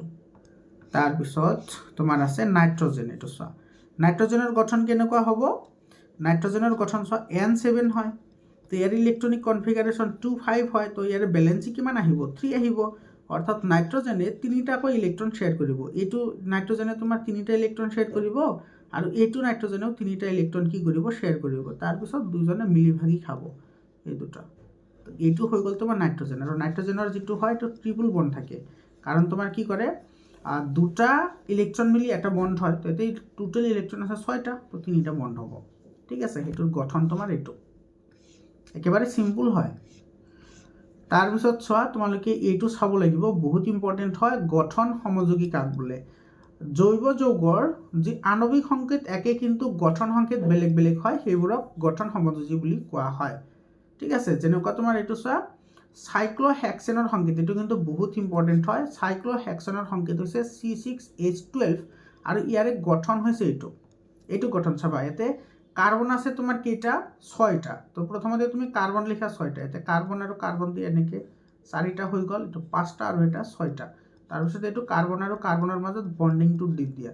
এতিয়া তুমি হাইড্ৰজেন দিব লাগে, কাৰ্বনৰ বেলেঞ্চি পূৰা কৰিব লাগে, তো দুটা আহিব, হয়নে? 4টা হ'ব লাগে টোটেল, তো দুটা ইয়াতে কি আহিব, হাইড্ৰজেন আহিব, দুটা হাইড্ৰজেন আহিব। এইটো আহিব hydrogen, hydrogen, hydrogen, hydrogen, hydrogen, hydrogen, hydrogen, hydrogen, ইফালে আহিব হাইড্ৰজেন, ইফালে হাইড্ৰজেন, ইফালে হাইড্ৰজেন, আৰু ইফালে হাইড্ৰজেন। তো এনেকৈ লিখা হয়। এইটো হৈছে কাৰ্বন জকা, মানে কেৱল তোমাৰ এতিয়া কাৰ্বন লিখা হয়, আৰু এইটো হৈছে কমপ্লিট জকা, সম্পূৰ্ণ অণু। তাৰপিছত চাবা বেনজিন, চব বহুত ইম্পৰ্টেণ্ট হয়। বেনজিনৰ সংকেত হৈছে C6H6। ইয়াতে চোৱা, এইটো এটা এলকিন যৌগ হয়, এইটো ফৰ্মুলা হৈছে CnHn, এইটো হৈছে ফৰ্মুলা C6H6। ঠিক আছে, এইটো তুমি কেনেকৈ ড্ৰ কৰিবা চাবা, এইটো তোমাৰ কাৰ্বন থাকিব কেইটা, 6টা, লগতে হাইড্ৰজেনো 6টা থাকিব, মানে ইয়াতে তোমাৰ ডাবল বণ্ড আহিব। চাবা, কাৰ্বন এটা লিখা, দুটা, তো দুটা হৈ গ'ল। তাৰপিছত তুমি 3টা, 4টা, ইয়াতে 5টা, আৰু এইফালে দিয়া 6টা। তাৰপিছত তুমি প্ৰথমতে ছিংগল বণ্ড দিয়া, এইটো বণ্ড, তাৰপিছত এইটো বণ্ড, এইটো ছিংগল বণ্ড দিয়া প্ৰথমতে, তো আমি প্ৰথমতে ছিংগল বণ্ড দি দিলোঁ। এতিয়া চোৱা, তুমি ইয়াতে ডাবল বণ্ড দিব লাগে। এতিয়া তুমি ক'বা যে ছাৰ কিতাপত যেনেকুৱা আছে তেনেকৈ দিম, নালাগে, তুমি ডাবল বণ্ড এনেকৈ দিব লাগে, এটা দিলা, এটা বাদ দি আৰু এটাত দিয়া, এইটো বাদ দি এইটোত আহিব, এইটো হৈ গ'ল। বুজি পাইছা এতিয়া তুমি কি কৰিব লাগে ব্যালেন্স কমপ্লিট কৰিব লাগে চোৱা ইয়াতে তোমাৰ 1 2 3 তো এটা আহিব ইয়াতে হাইড্ৰোজেন কাৰণ টোটাল 4টা হ'ব পাৰে ইয়াতে 1 2 3 আৰু ইয়াতে আহিব এটা হাইড্ৰোজেন ইয়াতে চোৱা 1 2 3 গতিকে ইয়াতে আহিব এটা হাইড্ৰোজেন আহিব হয়নে নাই ইয়াতেও তোমাৰ 1 2 3 ইয়াতেও এটা কি আহিব হাইড্ৰোজেন আহিব 1 2 3 ইয়াতেও এটা হাইড্ৰোজেন আহিব কাৰণ টোটাল 4টা হ'ব লাগে 1 2 3 4 1 2 3 4 এটো 1 2 3 4 1 2 3 4 হৈ গল ইয়াতে 1 2 3 4 ইয়াতেও তোমাৰ হাইড্ৰোজেন কেইটা আহিব এটা আহিব বুজি পাইছানে গতিকে তুমি যদি ইয়াতে বন্ডিং দিয়া তেতিয়াহলে ইয়াতে আহিব আৰু ইয়াতে বন্ডিং আহিব আকৌ তুমি যদি ইয়াতে দিয়া ইয়াতে আহিব আৰু ইয়াতে আহিব কাৰণ এটা এটা বাদ দি দিলে হল আৰু তো এটো হৈছে বেনজিনৰ সংকেত এটো কিন্তু মনত ৰাখিবা দেই 2 মাৰ্কৰ কাৰণে এইবোৰ গঠন লিখিবলৈ আহে পৰীক্ষাত তাৰ পিছত তোমাৰ এটো চোৱা কাৰ্বন ডাই অক্সাইডৰ ইলেক্ট্ৰন বিন্দু গঠন সো কাৰ্বনৰ ব্যালেন্সি হৈছে 4 তো 4টা থাকিব আৰু অক্সিজেনৰ ব্যালেন্সি হৈছে 2 হয়নে অক্সিজেনৰ ব্যালেন্সি 2 আৰু এতে অক্সিজেন আছে কেইটা দুটা সেই কাৰণে আমি ইয়াতে 2 অক্সিজেন লৈছো তাৰ পিছত ইয়াতে শেয়াৰ কৰিব এতিয়া হয়নে নাই অক্সিজেন দুটা আছে সবাই এটো লিখা হয় কেনেকে লক্ষ্য কৰা ইয়াতে অক্সিজেন দুটা আছে তো কাৰ্বনক তুমি মাজত পেলোৱা ইয়াতে অক্সিজেন আৰু ইয়াতে কি আছে অক্সিজেন আছে ঠিক আছে এতে অক্সিজেনৰ ব্যালেন্সি হৈছে 2 ঠিক আছে এটোৰ ব্যালেন্সিও 2 হয় এটোৰ ব্যালেন্সিও 2 হয় গতিকে অক্সিজেনে দুটা ইলেক্ট্ৰন শেয়াৰ কৰিব এটা আমি ক্ৰছৰে লিখিছো এটো অক্সিজেনও তোমাৰ কি কৰিব দুটাকৈ অক্সিজেন তোমাৰ ইয়াতে কি কৰিব শেয়াৰ কৰিব এতিয়া অক্সিজেনে শেয়াৰ কৰিব লগতে কাৰ্বনেও তোমাৰ কি কৰিব শেয়াৰ কৰিব কাৰ্বনৰ ওচৰত ইলেক্ট্ৰন কেইটা আছে 4টা কাৰণ কাৰ্বনৰ ব্যালেন্সি কি হয় 4 হয় তাৰ মানে 4টা ইলেক্ট্ৰন আছে গতিকে এই অক্সিজেনক দিব দুটা আৰু এই অক্সিজেনক দিব দুটা তাৰ পিছত সকলে মিলি ভাগি খাব ঠিক আছে মানে এটোৰ লগত এটো আহিব এটোৰ লগতে 4টা আহিব আৰু তাৰ পিছত তোমাৰ এটো ক'ব যে তোহতে দুটাই লৈছা মুকত দি দে এটো গঠন চোৱা একেবাৰে সিম্পল হয় লিখাৰ ধৰণটো একেবাৰে সিম্পল হয় তাৰ পিছত চাবা এটো তোমাৰ পেন্টেনৰ বাবে কেইটা গঠন সমযোগী আঁকিব পাৰি তো পেন্টেনৰ কাৰণে তিনিটা আমি গঠন সমযোগী আঁকিব পাৰি তিনিটা পেন্টেনৰ কাৰণে বহুত ইম্পৰ্টেন্ট প্ৰশ্ন হয় লগতে এইবোৰৰ নামও লিখিবলৈ আহে ঠিক আছে ৰাসায়নিক নাম লিখা সমযোগী লিখা আৰু ৰাসায়নিক নাম লিখা তো এটো তুমি এনেদৰে লিখিব লাগিব এটো চোৱা এটো সিম্পল হয় একেবাৰে এটো সি সি সি সি সি পাঁচটা আহিব লাগিব পাঁচটা লিখা হয় কেনেকৈ একেবাৰে সিম্পল হয় পাঁচটা লিখা প্ৰথমতে কাৰ্বন কাৰ্বন কাৰ্বন কাৰ্বন দিয়া তাৰ পিছত ব্যালেন্স কমপ্লিট কৰা ব্যালেন্স কমপ্লিট কাৰ্বনত 8টা ইলেক্ট্ৰন আহিব লাগিব মানে 4টা বন্ড আহিব লাগিব তো 1 2 3 4 বুজি পাইছা কাৰণ এটা বন্ডত দুটা ইলেক্ট্ৰন থাকে ইয়াতে আছে এটা কাৰ্বনৰ ইলেক্ট্ৰন এটা আছে হাইড্ৰোজেনৰ ইলেক্ট্ৰন ইয়াতে এটা কাৰ্বনৰ ইলেক্ট্ৰন এটা আছে হাইড্ৰোজেনৰ ইলেক্ট্ৰন তো এনেকৈ তোমাৰ এইটো কমপ্লিট হৈছে ঠিক আছে তো এইটো হৈ গল এইটো তোমাৰ সংক্ষেপত এনেকৈ লিখা হয় এইটো সংক্ষেপত এনেকৈ লিখা হয় এইটোৰ গঠন আৰু এইটো তোমাৰ কি হয় একে হয় তাৰ পিছত আছে তোমাৰ এইটো সো ইয়াতে তোমাৰ যিকেইটা কাৰ্বন আছে সেই কাৰ্বন কেইটাক আমি কি কৰিব পাৰো চেঞ্জ কৰিব পাৰো যিকোনো এটা চেঞ্জ কৰা এতে সো 1 2 3 4 ইয়াতে যিটো কাৰ্বন আছিল সেই কাৰ্বনটোক আমি কি কৰিছো ইয়াতে আনি দিছো ঠিক আছে এটো আনিব পাৰি এনেকে গঠন সমযোগীৰ ক্ষেত্ৰত মানে গঠন বেলেগ বেলেগ হয় কিন্তু আণবিক সংকেত সেম থাকে ইয়াতে তুমি এটো লিখিলা কাৰ্বন তাৰ পিছত ইয়াতে দি দিয়া এটো কাৰ্বন এটা তুমি ব্যালেন্স কমপ্লিট কৰা 1 2 3 4 আৰু 1 2 3 4 1 2 3 4 তাৰ পিছত 1 2 3 4 আৰু 1 2 3 4 তো এটো আমাৰ হৈ গল এটো হৈছে সেকেন্ড আৰু 3 নম্বৰত আছে এটো তোমাৰ 3 মিথাইল বিউটেন বুলিও কয় আৰু সেকেন্ডটো আছে এটো তোমাৰ কি বুলি কয় 2 2 ডাইমিথাইল প্ৰপেন 2 2 ডাইমিথাইল প্ৰপেন মনত ৰাখিবা 2 2 ডাইমিথাইল প্ৰপেন হৈছে এটোৰ নাম হৈছে 3 মিথাইল বিউটেন এটো 3 মিথাইল বিউটেন হয় আৰু এটো তোমাৰ ডাইৰেক্টলি এটোই হয় পেন্টেনে হয় বা আইসোপেন্টেন বুলিও কয় তো এটো তুমি এনেকৈ লিখিব পাৰা এটো চোৱা এনেকৈ ঠিক আছে তাৰ মানে তোমাৰ এটো কাৰ্বন এটা তাৰ পিছত তোমাৰ দুটা তিনিটা আৰু ইয়াতে এটা 4টা আৰু ইয়াতে এটা 5টা এতিয়া ব্যালেন্স কমপ্লিট কৰা ইয়াতে আহিব তোমাৰ এটো 3টা আহিব ইয়াতে আহিব তোমাৰ এটা দুটা 3টা ইয়াতেও আহিব 3টা ইয়াতেও আহিব কেইটা 3টা হাইড্ৰোজেন আহিব জাস্ট ঠিক আছে এটা হাইড্ৰোজেন বহাই দিলে এটোৰ গঠন হৈ যাব বুজি পাইছানে একেবাৰে সিম্পল হয় তাৰ পিছত চোৱা এটো কাৰ্বনৰ কোন দুটা ধৰ্মৰ বাবে আমি আমাৰ চাৰিওফালে অজস্ৰ কাৰ্বন দেখা পাওঁ এটো হৈছে কাৰ্বনৰ নিম্নোক্ত ধৰ্মৰ বাবে আমাৰ চাৰিওফালে অজস্ৰ কাৰ্বন দেখা পাওঁ এটা হৈছে কেটিনেশন আৰু কেটিনেশনটো কি হয় চোৱা কেটিনেশন মানে কি কেটিনেশন হৈছে কাৰ্বন পৰমাণু এটাই কাৰ্বনৰ বাবে আন কাৰ্বন পৰমাণুৰ সৈতে বান্ধনি সৃষ্টি কৰি শৃংখলাৰ আকাৰত বৃহৎ সংখ্যক যৌগ গঠন কৰিব পাৰে। আৰু চতুৰ্থ সহযোজ্যতা কি হয় যে কাৰ্বনৰ যোজ্যতা 4 হোৱাৰ বাবে ই আন 4টা কাৰ্বন পৰমাণু অথবা hydrogen oxygen nitrogen sulphur chlorine আদি একযোজী মৌলৰ লগত সহযোজী যৌগ গঠন কৰিব পাৰে। তাৰ পিছৰ প্ৰশ্নটো চোৱা, সাইক্লোপেণ্টেনৰ সংকেত আৰু ইলেক্ট্ৰনীয় বিন্দু গঠন লিখা। বহুত ইম্পৰ্টেণ্ট হয়। তো সাইক্লোপেণ্টেনৰ সংকেত হৈছে কি তোমাৰ C5H10 আৰু এইটোৰ গঠন সংকেত হৈছে এনেকুৱা। এইটো তোমালোকে চাই লোৱা, বহুত ইম্পৰ্টেণ্ট কুৱেশ্যন হয়। এইটো হৈছে সাইক্লোপেণ্টেন, ঠিক আছে। তাৰপিছত এইটো চোৱা, ইথানয়িক এচিডৰ এটা ইলেক্ট্ৰনীয় বিন্দু গঠন লিখা। ইথানয়িক এচিড, ইথানয়িক এচিডৰ বিন্দু গঠন হৈছে এইটো। চাই লোৱা তোমালোকে, ইথানয়িক এচিডৰ এইটো বিন্দু গঠন হয়, বহুত ইম্পৰ্টেণ্ট হয়। তাৰপিছত চাবা এইটো প্ৰশ্ন, বহুৰূপ বুলিলে কি বুজা? কাৰ্বনৰ দুটা বহুৰূপৰ নাম লিখা, সিহঁতৰ গঠনৰ ভিত্তিত কেনেদৰে পৃথক হয়? এইটো এনচাৰ লিখিবা এনেধৰণে। কাৰ্বন এটা অধাতু, কিন্তু ই বেলেগ বেলেগ অৱস্থাত থাকি বিভিন্ন যৌগ গঠন কৰিব পাৰে। ইয়াৰে প্ৰতিটো অৱস্থাকে বহুৰূপ বুলি কোৱা হয়। কাৰ্বনৰ দুটা বহুৰূপ হ'ল হীৰা গ্ৰেফাইট, ঠিক আছে, হীৰা গ্ৰেফাইট। তাৰপিছত তোমাৰ ফুলেৰিন আৰু ফুলেৰিনক তোমাৰ C60 লিখা হয়। এইটো তোমাৰ বাকমিনষ্টাৰ ফুলাৰ নামৰ এজন বিজ্ঞানীয়ে তোমাৰ আৱিষ্কাৰ কৰিছিল কাৰণে সেইটো নামৰ লগত সংগতি ৰাখি নামটো দিয়া হৈছে ফুলেৰিন, আৰু এইটোৰ সংকেত হৈছে C60। আৰু এই গোটেইকেইটা তোমাৰ কি হয়, কাৰ্বনৰ বহুৰূপ হয়। আৰু যিটো গ্ৰেফাইট আছে এইটো এটা অধাতু হ'লেও কিন্তু বিদ্যুতৰ পৰিবাহী হয়, মনত ৰাখিবা। তাৰপিছত গঠনৰ ভিত্তিত আৱিষ্কৃত পদাৰ্থবিলাকৰ ভিতৰত হীৰা কঠিনতম পদাৰ্থ, আনহাতে গ্ৰেফাইট নিমজ আৰু পিছল হয়, লগতে বিদ্যুতৰ পৰিবাহীও হয়। তাৰপিছৰ প্ৰশ্নটো চোৱা, ৰেহমতে মিথেন আৰু ক্লৰিনৰ সূৰ্যৰ পোহৰত হোৱা বিক্ৰিয়া প্ৰতিস্থাপন বিক্ৰিয়া ৰূপে শ্ৰেণীবদ্ধ কৰিলে এটা সমতুল ৰাসায়নিক বিক্ৰিয়াৰ সহায়ত ৰেহমতৰ যুক্তিক প্ৰতিস্থাপন কৰা। তো এইটোৰ এনচাৰ লিখিবা এনেধৰণে। মিথেন আৰু ক্লৰিনৰ সূৰ্যৰ পোহৰত বিক্ৰিয়া ঘটিলে হাইড্ৰজেন অণু ক্লৰিনে প্ৰতিস্থাপিত কৰে, গতিকে ৰেহমতৰ ফলাফল শুদ্ধ। গতিকে সন্তুলিত সমীকৰণ হ'ব এইটো সমীকৰণ। চোৱা, বহুত ইম্পৰ্টেণ্ট হয়। এইটো হৈছে মিথেনে যেতিয়া ক্লৰিনৰ লগত ৰিয়েকশ্যন কৰে তেতিয়া উৎপন্ন হয় ক্ল'ৰ'মিথেন। এইটোৰ নাম হৈছে ক্ল'ৰ'মিথেন, আৰু উৎপন্ন হয় হাইড্ৰক্লৰিক এচিড, আৰু ইয়াতে লাগে সূৰ্যৰ পোহৰ। এইটো কিন্তু মনত ৰাখিবা, ইম্পৰ্টেণ্ট হয়। তাৰপিছৰ প্ৰশ্নটো চোৱা, ইয়াতে ৰেহানাই দেখিলে যে এক্স বস্তুটো ভিনেগাৰৰ দৰে গোন্ধ থকা ৱাইৰ লগত তাপ দি বিক্ৰিয়া কৰিলে দ্ৰৱ হিচাপে কাৰখানাত ব্যৱহাৰ কৰা হয়, আৰু ৱাইক ঘাৰ ছালফিউৰিক এচিডৰ লগত বিক্ৰিয়া কৰি মিঠা সুগন্ধিযুক্ত জেড পোৱা যায়, যাৰ পাৰমাণৱিক সংকেত C2H8O2। জেডক পুনৰ ছ'ডিয়াম হাইড্ৰক্সাইড যোগ কৰি তাপ দিলে ছ'ডিয়াম লৱণ থকা এটা যৌগ ৱাই পোৱা যায়।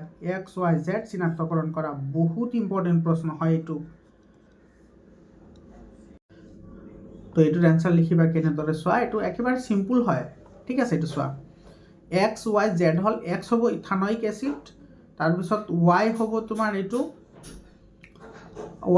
ইথানল, এইটো ইথানল, আৰু জেড হ'ব কি তোমাৰ ইথাইল এলকহল, আৰু সম্পূৰ্ণ বিক্ৰিয়াটো এইটো, সম্পূৰ্ণ ৰাসায়নিক বিক্ৰিয়া হৈছে এইটো। এইটো চোৱা, যেতিয়া তোমাৰ এইটোৰ লগত এইটো তোমাৰ ৰিয়েকশ্যন কৰে তেতিয়া তোমাৰ উৎপন্ন হয় এইখিনি,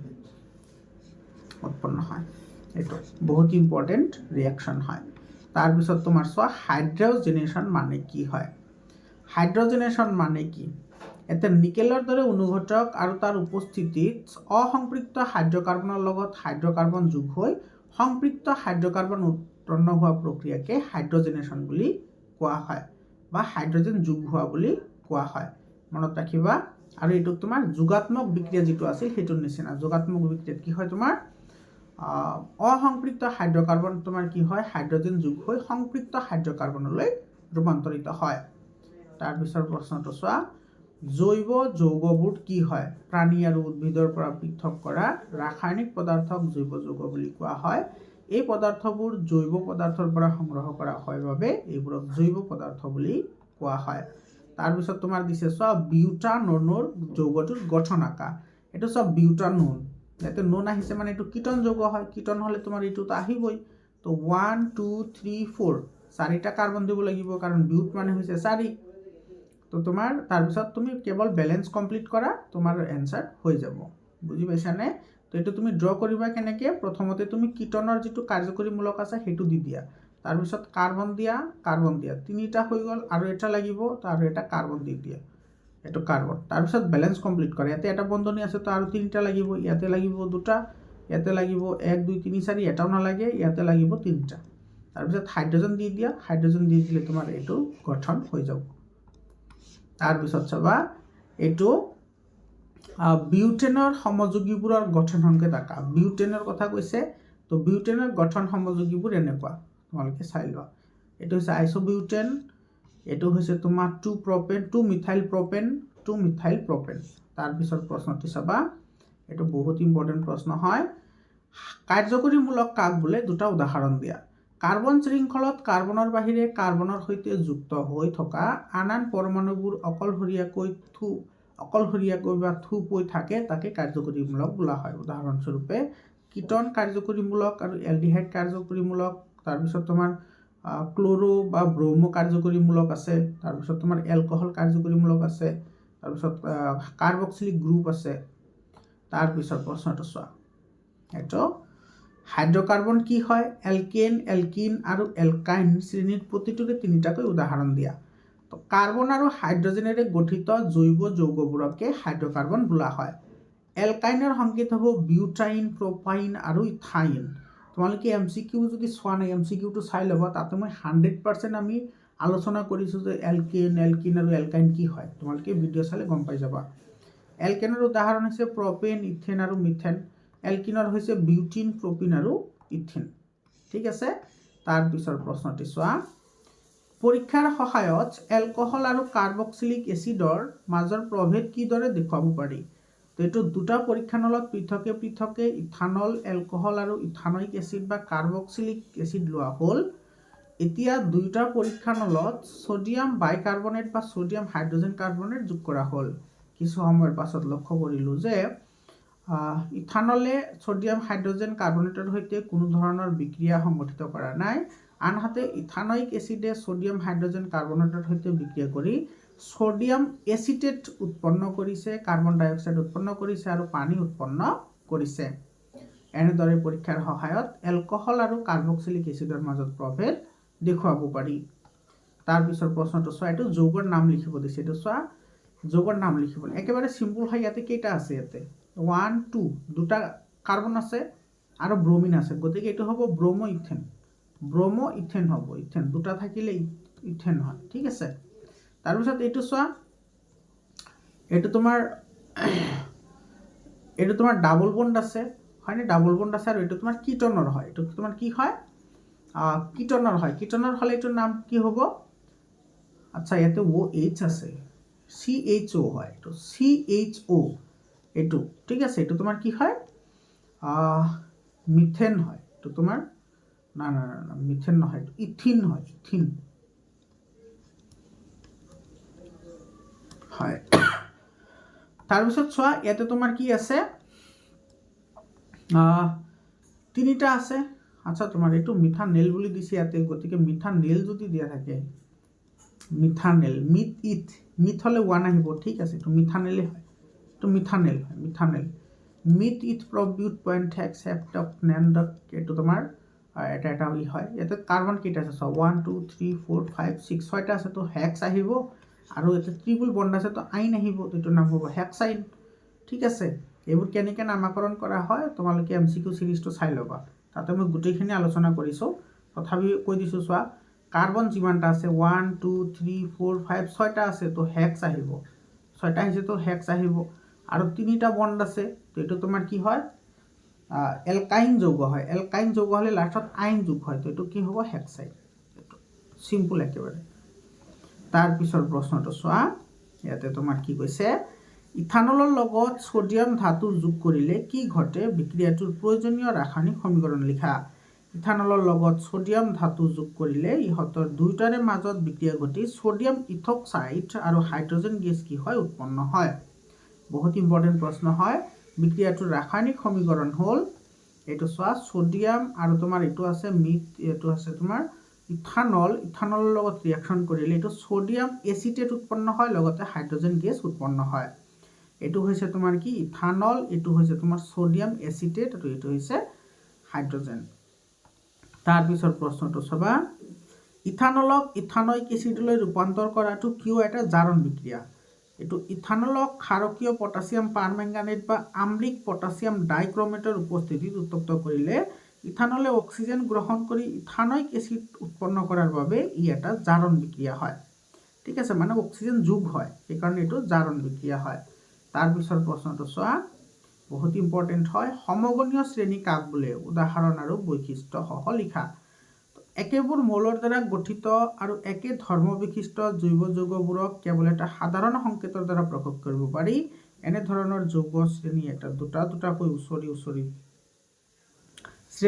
দুটা ওচৰা ওচৰি যৌগ মিথিলিনমূলক অৰ্থাৎ CH2 মূলকৰ দ্বাৰা পৃথক হৈ থাকে। এনেধৰণৰ শ্ৰেণীক সমগণীয় শ্ৰেণী বোলে। আৰু সমগণীয় শ্ৰেণীৰ বৈশিষ্ট্য চাবা, সমগণীয় শ্ৰেণী এটাক একোটা সাধাৰণ আণৱিক সংকেতৰ দ্বাৰা প্ৰকাশ কৰা হয়। যেনে এলকেনৰ আণৱিক সংকেত হৈছে CnH2n+2, তাৰপিছত তোমাৰ এলকিনৰ হৈছে CnH2n আৰু এলকাইনৰ হৈছে CnH2n-2 এইকেইটা। তাৰপিছৰ প্ৰশ্নটো চোৱা, আচ্ছা, সমগণীয় শ্ৰেণীৰ প্ৰত্যেকৰে মাজত তোমাৰ পাৰমাণৱিক ভৰৰ পাৰ্থক্য থাকে 14U। এতিয়া 14U কিয় আহিল? কাৰণ চোৱা CH2 আছিল না, কাৰ্বন এটাৰ ভৰ হৈছে 12 আৰু হাইড্ৰজেন দুটাৰ ভৰ 2 হয়, গতিকে কিমান আহিল? 14। ক্লাছ 9ত ভৰকে এইবোৰ পঢ়ি আহিছা। তাৰপিছৰ প্ৰশ্নটি চোৱা, ইথানয়িক এচিড কোন শ্ৰেণীৰ এচিডৰ অন্তৰ্ভুক্ত? ইথানয়িক এচিডে ইথানল আৰু সোডিয়াম কাৰ্বনেটৰ লগত বিক্ৰিয়া কৰিলে কি হয়? ৰাসায়নিক বিক্ৰিয়া কেইটা লিখা। ইয়াৰ এনসাৰ লিখিবা এনেধৰণে, ইথানয়িক এচিড কাৰ্বক্সিলিক এচিডৰ যৌগ হয়। ইথানয়িক এচিডে ইথানলৰ লগত বিক্ৰিয়া কৰিলে এষ্টাৰ উৎপন্ন হয়। বহুত ইম্পৰ্টেণ্ট প্ৰশ্ন হয় আৰু এইটোক তোমাৰ এষ্টাৰী ভৱন বিক্ৰিয়া বুলি কোৱা হয়। এইটো চোৱা, এইটো হৈছে কাৰ্বক্সিলিক গ্ৰুপ আৰু এইটো হৈছে এলকহল গ্ৰুপ, হয়নে? এইটো হৈছে ইথানয়িক এচিড আৰু এইটো হৈছে ইথানল। এইটো এটা এলকহল হয় আৰু এইটো এটা তোমাৰ কাৰ্বক্সিলিক গ্ৰুপৰ যৌগ হয়। তেতিয়া তোমাৰ বিক্ৰিয়া ঘটি তোমাৰ এইটো উৎপন্ন হয়, এইটো হৈছে এষ্টাৰ যৌগ। মনত ৰাখিবা দেই, বহুত ইম্পৰ্টেণ্ট হয়, এষ্টাৰ যৌগ হয়। তাৰপিছত ইথানয়িক এচিড আৰু সোডিয়াম কাৰ্বনেটৰ বিক্ৰিয়াত সোডিয়াম এচিটেট পানী আৰু কাৰ্বন ডাই অক্সাইড উৎপন্ন হয়। এইটো হৈছে তোমাৰ ইথানয়িক এচিড, তাৰ লগত সোডিয়াম কাৰ্বনেটে যদি ৰিয়াকশ্যন কৰে উৎপন্ন হয় সোডিয়াম এচিটেট, এইটোৰ নাম হৈছে সোডিয়াম এচিটেট। এইটো হৈছে ৱাটাৰ আৰু এইটো হৈছে কাৰ্বন ডাই অক্সাইড। তাৰপিছৰ প্ৰশ্নটো চোৱা, এইটো নাম লিখিব দিছে। এতিয়া চোৱা ব্ৰমিন আছে, তো এইটো হ'ব ব্ৰমোইথেন আৰু এইটো তোমাৰ এটা আছে তো মিথানেল, এইটো মিথানেল হয়। তাৰপিছৰ প্ৰশ্নটি চোৱা, এইটো সংপৃক্ত আৰু অসংপৃক্ত হাইড্ৰকাৰ্বনবোৰ কি? প্ৰত্যেকবিধৰ একোটাকৈ উদাহৰণ দি তলত দিয়া যৌগ দুটাৰ ইলেক্ট্ৰনীয় বিন্দু গঠন লিখা। বহুত ইম্পৰ্টেণ্ট প্ৰশ্ন হয়। চোৱা, সংপৃক্ত হাইড্ৰকাৰ্বন কোনবোৰক কয়? যিবোৰত এক বান্ধনী থাকে সেইবোৰক সংপৃক্ত হাইড্ৰকাৰ্বন বোলে, আৰু যিবোৰ হাইড্ৰকাৰ্বনত তোমাৰ ডাবল বন্ড বা ট্ৰিপল বন্ড থাকে সেইবোৰক অসংপৃক্ত হাইড্ৰকাৰ্বন বুলি কোৱা হয়। ঠিক আছে, তো সংপৃক্ত হাইড্ৰকাৰ্বন যেনেকুৱা প্ৰপেন, তাৰপিছত তোমাৰ বিউটেন, সেইবোৰ সংপৃক্ত হয়। আৰু অসংপৃক্ত হ'লে তোমাৰ কি হ'ব? প্ৰপিন হ'ব, বিউটিন হ'ব, সেইবোৰ হৈছে অসংপৃক্ত হাইড্ৰকাৰ্বন।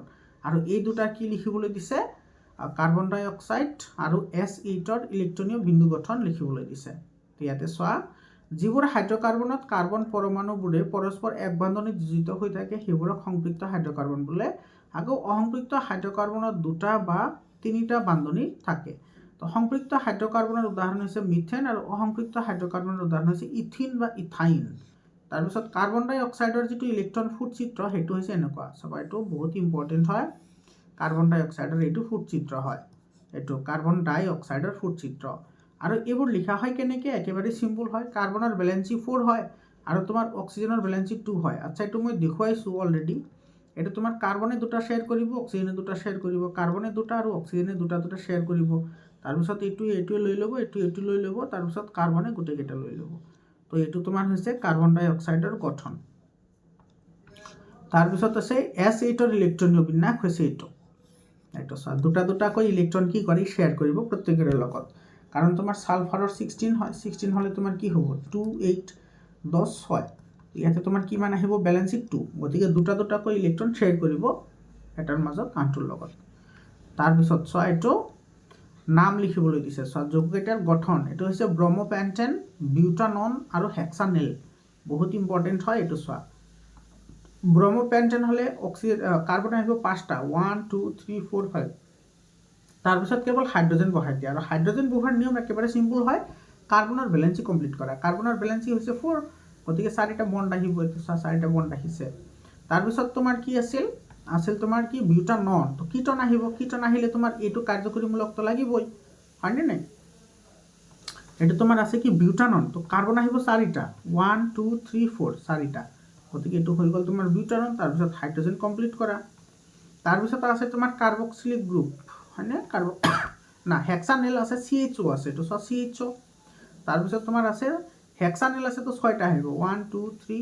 4 5 6 এইটো 6টা এইটো হৈছে হেক্সানেল বুজি পাইছানে তাৰপিছত প্ৰশ্নটি চোৱা লোহা জোৰা দিয়াৰ সময়ত অক্সিজেন আৰু ইথাইন দহন কৰা হয় ইথাইনৰ লগত বায়ু কিয় দহন কৰা নহয় বহুত ইম্পৰ্টেণ্ট প্ৰশ্ন হয় তো জ্বালাই কৰা কামত বায়ু আৰু ইথাইন ব্যৱহাৰ কৰিলে তাত থকা নাইট্ৰজেন আদি অক্সিজেনৰ যোগান সীমিত কৰে আৰু অসম্পূৰ্ণ জাৰণ ঘটাই কম তাপৰ সৃষ্টি কৰে ইথানলৰ লগত বিশুদ্ধ অক্সিজেন যোগ কৰিলে সম্পূৰ্ণ জাৰণ ঘটি অধিক তাপ আৰু নীলাহিকাৰ সৃষ্টি কৰে এই তাপ অধিক হোৱাৰ কাৰণে ধাতু সহজে গলে আৰু জ্বালাই কামত সুবিধা হয় এইটো এনসাৰ বুজি পালানে তাৰ পিছৰ প্ৰশ্নটো চোৱা এটা কৈছে এটা জৈৱ যৌগ এত আশা সংৰক্ষণত বহুলভাৱে ব্যৱহাৰ কৰা হয় আৰু ইয়াৰ আণৱিক সংকেত হৈছে C2H4O2 আৰু এই যৌগটো ইথানলৰ লগত বিক্ৰিয়া কৰিলে এটা সুগন্ধি দ্ৰব্য বি উৎপন্ন হয় এই যৌগটো চিনাক্তকৰণ কৰা এই যৌগটো ইথানলৰ লগত বিক্ৰিয়া কৰি বি যৌগ উৎপন্ন কৰা বিক্ৰিয়াটো ৰাসায়নিক সমীকৰণ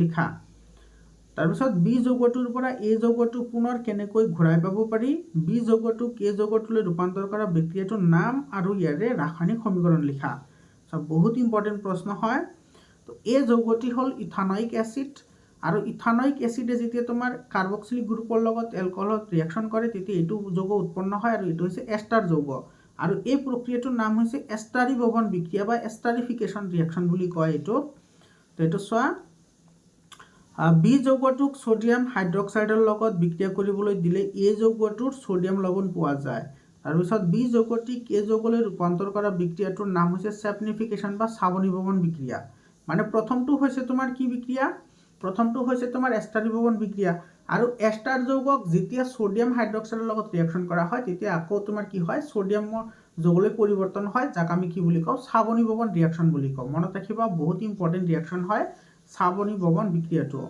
তো ইয়াৰে ৰাসায়নিক সমীকৰণটো হৈছে এইটো ঠিক আছে সোডিয়াম হাইড্ৰক্সাইডৰ উপস্থিতিত এইটো এলকহল আৰু সোডিয়াম ইথক্সাইডৰ লৈ তোমাৰ কি হয় পৰিৱৰ্তন হয়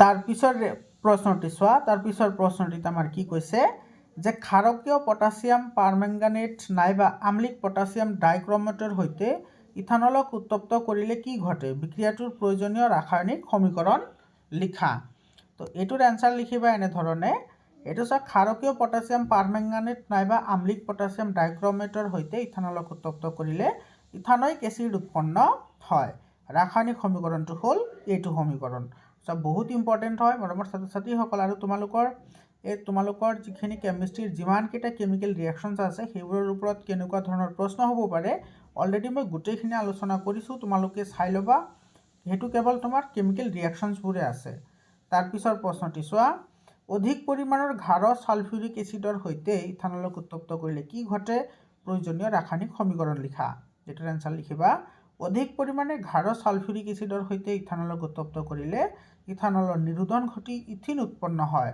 আৰু এই সমীকৰণটো হৈছে এইটো সমীকৰণ বহুত ইম্পৰ্টেণ্ট হয় এইটো সমীকৰণ হয় তাৰপিছৰ প্ৰশ্নটি চোৱা তোমালোকে কিন্তু এইবোৰ সমীকৰণ কিন্তু মনত ৰাখিবা দেই বহুত ইম্পৰ্টেণ্ট হয় এইটো হৈছে এলকহল এইটো কি হয় এইটো এলকহল হয় সালফিউৰিক এচিডৰ লগত বিক্ৰিয়া ঘটি এইটো চোৱা ইথিন উৎপন্ন হৈছে মানে এইটো হৈছে তোমাৰ এলকহলৰ পৰা অসম্পৃক্ত হাইড্ৰকাৰ্বনলৈ পৰিৱৰ্তন হৈছে ঠিক আছে তাৰপিছত চোৱা ইয়াতে তোমাৰ গঠন লিখিবলৈ দিছে ইলেক্ট্ৰন বিন্দু গঠন কাৰ প্ৰপানল আৰু প্ৰপাইন এইটো তুমি এনেকৈ লিখিবা এইটো চোৱা এইটো হৈছে তোমাৰ প্ৰপাৰ নল, আৰু এইটো যিহেতু এলকহল যৌগ হয়, লাষ্টত নল আহিছে তো এলকহল যৌগ, তো OH গ্ৰুপ আহিব, তো OH গ্ৰুপটো দিব লাগিব, এইটো OH গ্ৰুপ, আৰু তাৰপিছত এইটো প্ৰেক্টিছ কৰিবা, কিন্তু এইবোৰ তোমালোকে স্ক্ৰীনশ্বট মাৰি ৰাখিব পাৰা। তাৰপিছত আমাৰ আহিছোঁ কেমেষ্ট্ৰিৰ লাষ্ট যিটো আছে চেপ্টাৰ আছে সেইটো ডবাৰিনাৰৰ শ্ৰেণী বিভাজনৰ সীমাবদ্ধতাবোৰ কি আছিল। চব বহুত ইম্পৰ্টেণ্ট হয়। তো ডবাৰিনাৰৰ শ্ৰেণী বিভাজনৰ সীমাবদ্ধতা আছিল যে পাৰমাণৱিক ভৰৰ আধাৰত শ্ৰেণী বিভাজন। তো পাৰমাণৱিক ভৰৰ ঊৰ্ধ্বক্ৰমত মৌলসমূহক তালিকাবদ্ধ কৰোঁতে মৌলৰ শ্ৰেণী বিভাজন সঠিক পদ্ধতি নহয়। তাৰপিছত 2 নম্বৰ, মাত্ৰ 3টা ট্ৰাইডহে চিনাক্তকৰণ কৰিব পাৰিছিল। ডবাৰিনাৰে সময়লৈকে জনা মাত্ৰ 3টা ট্ৰাইডহেটো চিনাক্ত কৰিব পাৰিছিল, সেই অৱশিষ্ট মৌলসমূহক সঠিক স্থানত দিব পৰা হোৱা নাছিল। তাৰপিছৰ প্ৰশ্নটি হৈছে যে নিউল্যান্ডছৰ অষ্টসূত্ৰৰ সীমাবদ্ধতাবোৰ কি? এইটো কিন্তু MCQ আহিব পাৰে, ঠিক আছে, ষ্টেটমেণ্ট বেছড কুৱেশ্যনত আহি যায়। তো লঘু ভৰৰ মৌল, নিউল্যান্ডছৰ অষ্টসূত্ৰ মাত্ৰ লঘু ভৰৰ মৌল মাত্ৰ কেলছিয়ামলৈকেহে কি আছিল, প্ৰযোজ্য আছিল। এইটো তোমালোকৰ বিভিন্ন তোমাৰ MCQ আহিছে বিভিন্ন জিলাত, ক্ষেত্ৰত প্ৰযোজ্য আছিল। কেলছিয়ামৰ পিছৰ অষ্টম মৌলটোৰ ধৰ্ম প্ৰথম মৌল ধৰ্মতকৈ পৃথক আছিল। তাৰপিছত এইটো মৌলৰ মুঠ সংখ্যা আছিল মাত্ৰ 56টা। এই সূত্ৰ মতে প্ৰকৃতিত মাত্ৰ 56টা মৌল আছিল আৰু ভৱিষ্যতে নতুন মৌলৰ আৱিষ্কাৰ সম্ভাৱনা খুব ক্ষীণ বুলি ধৰি লোৱা হৈছিল। কিন্তু সময়ৰ লগে লগে বহু মৌলৰ আৱিষ্কাৰ হ'ল, যিবোৰ সুকীয়া ধৰ্মৰ বাবে অষ্টক নীতিৰ অন্তৰ্ভুক্ত কৰিব পৰা নগ'ল। তাৰপিছত এইটো চোৱা, একে স্থানতে মৌলৰ একত্ৰিতীকৰণ। তালিকাৰ পৰা খাপ খাব পৰাকৈ একেটা স্থানতে নিউল্যান্ডছে দুটাকৈ মৌল ৰাখিছিল। তেওঁ আনকি সাদৃশ্য থকা মৌল এটা স্তম্ভতে ৰাখিছিল। উদাহৰণস্বৰূপে কোভাল্ট আৰু নিকেল এটা স্থানতে ৰাখিছিল। এনেদৰে একেটা স্তম্ভতে ফ্ল'ৰিন আৰু ক্লৰিনক ৰাখিছিল। ব্ৰমিনক ৰাখিছিল, যাৰ ধৰ্ম মৌলসমূহতকৈ ভিন্ন আছিল। তাৰপিছৰ অসুবিধা আছিল যে অনুপযুক্ত বৰ্গীকৰণ। আইৰণৰ ধৰ্ম কোবাল্ট আৰু নিকেলৰ সৈতে একে যদিও আইৰণ এই দুটা মৌলৰ পৰা দূৰত কি কৰিছিল, স্থান কৰিছিল। তাৰপিছৰ প্ৰশ্নটো চোৱা, এইটো মেগনেছিয়ামৰ দৰে ভবা ৰাসায়নিক বিক্ৰিয়া দেখুৱাব বুলি ভবা দুটা মৌলৰ নাম লিখা। তোমাৰ এই বাছনিৰ ভিত্তি কি? এটাৰ এনচাৰ লিখিবা। মেগনেছিয়ামৰ পাৰমাণৱিক সংখ্যা হৈছে 12। ইয়াৰ ৰাসায়নিক বিন্যাস হৈছে 282, অৰ্থাৎ ইয়াৰ যোজক কক্ষত 2টা ইলেক্ট্ৰন আছে। এতিয়া আধুনিক পৰ্যায়বৃত্ত তালিকাৰ একেধৰণৰ ইলেক্ট্ৰনৰ বিন্যাস থকা মৌল একেধৰণৰ ৰাসায়নিক বিক্ৰিয়াত ভাগ লয়। তো সেই হিচাপে বেৰিলিয়ামৰ পাৰমাণৱিক সংখ্যা হৈছে 4, ইয়াৰ ইলেক্ট্ৰনৰ বিন্যাস হ'ব 22। কেলছিয়ামৰ পাৰমাণৱিক সংখ্যা হৈছে 20, ইয়াৰ ইলেক্ট্ৰনৰ বিন্যাস হ'ব 282। তো বেৰিলিয়াম আৰু কেলছিয়াম উভয়ৰে যোজক কক্ষত 2টাকৈ ইলেক্ট্ৰন আছে, গতিকে এই মৌল দুটাই মেগনেছিয়ামৰ দৰে ৰাসায়নিক ধৰ্ম প্ৰদৰ্শন কৰিব। বুজি পালানে? তাৰপিছৰ প্ৰশ্নটো চোৱা, এইটো কাৰ্যকৰী নিউক্লিয় আধান কি হয়? পৰ্যাবৃত্ত তালিকাত কাৰ্যকৰী নিউক্লিয় আধান বৰ্গ আৰু পৰ্যায় এটাত কিদৰে সলনি হয়? বহুত ইম্পৰ্টেণ্ট প্ৰশ্ন হয়। এইটোৰ এনচাৰ লিখিবা এনেধৰণে, কাৰ্যকৰী নিউক্লিয় আধান হ'ল যোজক ইলেক্ট্ৰনৰ ওপৰত ক্ৰিয়াশীল ধনাত্মক আধানযুক্ত প্ৰটন কণা। তাৰপিছত পৰ্যাবৃত্ত তালিকাত থকা পৰ্যায়ৰ বাওঁফালৰ পৰা সোঁফাললৈ কাৰ্যকৰী নিউক্লিয় আধানৰ মান বাঢ়ে আৰু বৰ্গ এটাৰ ওপৰৰ পৰা তললৈ ক্ৰমান্বয়ে নিউক্লিয় আধানৰ মান কমে। তাৰপিছৰ প্ৰশ্নটো, পৰ্যাবৃত্ত তালিকাৰ পৰ্যায় আৰু বৰ্গবোৰত ধাতৱীয় ধৰ্ম কেনেদৰে পৰিৱৰ্তন হয় ব্যাখ্যা কৰা। এইটো বহুত ইম্পৰ্টেণ্ট হয়। আৰু তোমালোকৰ 5 নম্বৰ যিটো চেপ্টাৰ আছে মৌলৰ পৰ্যাবৃত্ত শ্ৰেণী বিভাজন, এই চেপ্টাৰত যদি তোমালোকে যিখিনি এক্টিভিটি আছে বা কাৰ্যকলাপ আছে, এই এক্টিভিটিখিনি যদি তুমি ভালদৰে ক্লিয়াৰ কৰিব পাৰা, তেতিয়াহ'লে তুমি ইয়াৰে পৰা 6 মাৰ্ক তোমালোকৰ মেট্ৰিক পৰীক্ষাত আহিব, তোমালোকে গোটেইখিনি মাৰ্ক পাবা। আৰু এইটো তোমাৰ এই 5 নম্বৰ চেপ্টাৰৰ 100% কাৰ্যকলাপ মই অলৰেডি আপলোড কৰি থৈছোঁ, তোমালোকে চাই ল'বা। নাইবা তোমালোকৰ যদি নতুনকৈ লাগে কমেণ্ট কৰি জনাবা, মই তোমালোকক সেইটো দি দিম, ঠিক আছে। তো এইটোৰ এনচাৰ তোমালোকে কেনেদৰে লিখিবা যে পৰ্যাবৃত্ত তালিকাত পৰ্যায় এটাত বাওঁফালৰ পৰা সোঁফাললৈ গ'লে ধাতৱীয় ধৰ্ম ক্ৰমে হ্ৰাস পায়, আনহাতে বৰ্গ এটাত ওপৰৰ পৰা তললৈ আহিলে ধাতৱীয় ধৰ্ম ক্ৰমে বৃদ্ধি পায়। পৰ্যাবৃত্ত তালিকাৰ পৰ্যায়ত বাওঁফালৰ পৰা সোঁফাললৈ কাৰ্যকৰী নিউক্লিয় আধানৰ মান বাঢ়ে, সেইবাবে ইলেক্ট্ৰন হেৰুৱাৰ প্ৰৱণতা কমে। আকৌ বৰ্গবোৰত ওপৰৰ পৰা তললৈ ক্ৰমান্বয়ে কাৰ্যকৰী নিউক্লিয় আধানৰ মান কমে। তাৰপিছত মেণ্ডেলিভৰ পৰ্যাবৃত্ত তালিকা ব্যৱহাৰ কৰি তলত দিয়া মৌলকেইটাৰ অক্সাইডৰ সংকেত লিখা। এইটোৰ এনচাৰ এইটো চোৱা, পটেছিয়াম, কেলছিয়াম, এলুমিনিয়াম, সিলিকন আৰু বেৰিয়াম আছে। এইকেইটাত মেণ্ডেলিভৰ যিটো তালিকা আছে সেইটো মৰ্মেহে লিখিব লাগে। তো পটাছিয়ামৰ হ'ব K2O, এলুমিনিয়ামৰ হ'ব Al2O3, বেৰিয়ামৰ হ'ব BaO, কাৰ্বনৰ হ'ব CO2 আৰু সিলিকনৰ হ'ব COO2। ঠিক আছে, SiO2, এইটো সিলিকন অক্সাইড। তাৰপিছত চোৱা, আধুনিক পৰ্যাবৃত্ত সূত্ৰটো লিখা। আধুনিক পৰ্যাবৃত্ত তালিকা মেণ্ডেলিভৰ পৰ্যাবৃত্ত তালিকাত থকা আখোৱাবোৰ কিদৰে দূৰ কৰিছিল, আখোৱা দুটা উল্লেখ কৰা। বহুত ইম্পৰ্টেণ্ট প্ৰশ্ন হয়। এইটোৰ এনচাৰ লিখিবা এনেধৰণে। আধুনিক পৰ্যাবৃত্ত সূত্ৰটো হৈছে মৌলবোৰৰ ধৰ্ম সিহঁতৰ পাৰমাণৱিক সংখ্যাৰ পৰ্যায়ক্ৰমে সলনি হয়। তালিকাৰ আখোৱাবোৰ তলত দিয়া ধৰণে দূৰ কৰিছিল। 1 নম্বৰত লিখিবা, মেণ্ডেলিভে তেওঁৰ পৰ্যাবৃত্ত তালিকাত হাইড্ৰজেনক নিশ্চিত স্থান দিব পৰা নাছিল, আনহাতে আধুনিক পৰ্যাবৃত্ত তালিকাত হাইড্ৰজেনক প্ৰথম বৰ্গৰ প্ৰথম পৰ্যায়ত স্থান দিছে। কোনো এক মৌলৰ সমস্থানিকবোৰৰ পাৰমাণৱিক ভৰ বেলেগ বেলেগ আৰু মেণ্ডেলিভৰ পৰ্যাবৃত্ত তালিকা মৌলবোৰক সিহঁতৰ পাৰমাণৱিক ভৰৰ পৰ্যায়ক্ৰমে শ্ৰেণীবিভাজন কৰা হৈছিল, সেইবাবে সমস্থানিকবোৰ অসুবিধাৰ সৃষ্টি কৰিছিল। আনহাতে আধুনিক পৰ্যাবৃত্ত তালিকাত মৌলবোৰ পাৰমাণৱিক সংখ্যাৰ পৰ্যায়ক্ৰমে শ্ৰেণীবিভাজন কৰাৰ বাবে একে মৌলৰ সমস্থানিকবোৰ একেটা স্থানৰে অন্তৰ্ভুক্ত হৈছিল। তাৰ পিছৰ প্ৰশ্নটি চোৱা, নিউলেন্সৰ অষ্টক সূত্ৰটো কিয় অষ্টক সূত্ৰ বুলি কোৱা হয়। এটাৰ আনসাৰ লিখিবা এনেধৰণে। মৌলসমূহৰ পাৰমাণৱিক ভৰৰ ক্ৰমত সজাওঁতে প্ৰত্যেকটো অষ্টক মৌলই প্ৰথম মৌলটোৰ গুণ প্ৰদান কৰে আৰু ই পুনৰাবৃত্তি হয়। এই নিয়ম সংগীতৰ অষ্টক নীতিৰ লগত একে হোৱাৰ বাবে এইটোক অষ্টক সূত্ৰ বুলি নামকৰণ কৰা হয়। তাৰপিছত চোৱা, এইটো প্ৰশ্ন চোৱা, এটা পৰমাণুৰ ইলেক্ট্ৰনীয় বিন্যাস 287, এই মৌলটোৰ পাৰমাণৱিক সংখ্যা কি হ'ব? তলৰ মৌলবোৰ কোনটোৰ সৈতে ইয়াৰ ৰাসায়নিক সাদৃশ্য থাকিব? তো এইটো চোৱা, এইটো তোমাৰ দিয়া আছে। তো এইটোৰ এনচাৰ লিখিবা এনেধৰণে। 287 ইলেক্ট্ৰনীয় বিন্যাস থকা মৌলবিধৰ পাৰমাণৱিক সংখ্যা হ'ব 17। তো তোমাৰ ইলেক্ট্ৰন যিকেইটা আছে, ইলেক্ট্ৰনৰ সংখ্যাই হৈছে পাৰমাণৱিক সংখ্যা। ক্লাছ 9ত পঢ়ি আহিছা। গতিকে 2, 8, 10 আৰু 7, তো টোটেল 17 হ'ল। গতিকে এইটো 17 হ'ব। আৰু যদি নাম সোধে মৌলটোৰ, তেতিয়াহ'লে এইটো কি হ'ব? ক্লৰিন হ'ব, কাৰণ ক্লৰিনৰ এটমিক নাম্বাৰ কিমান হয়? 17 হয়।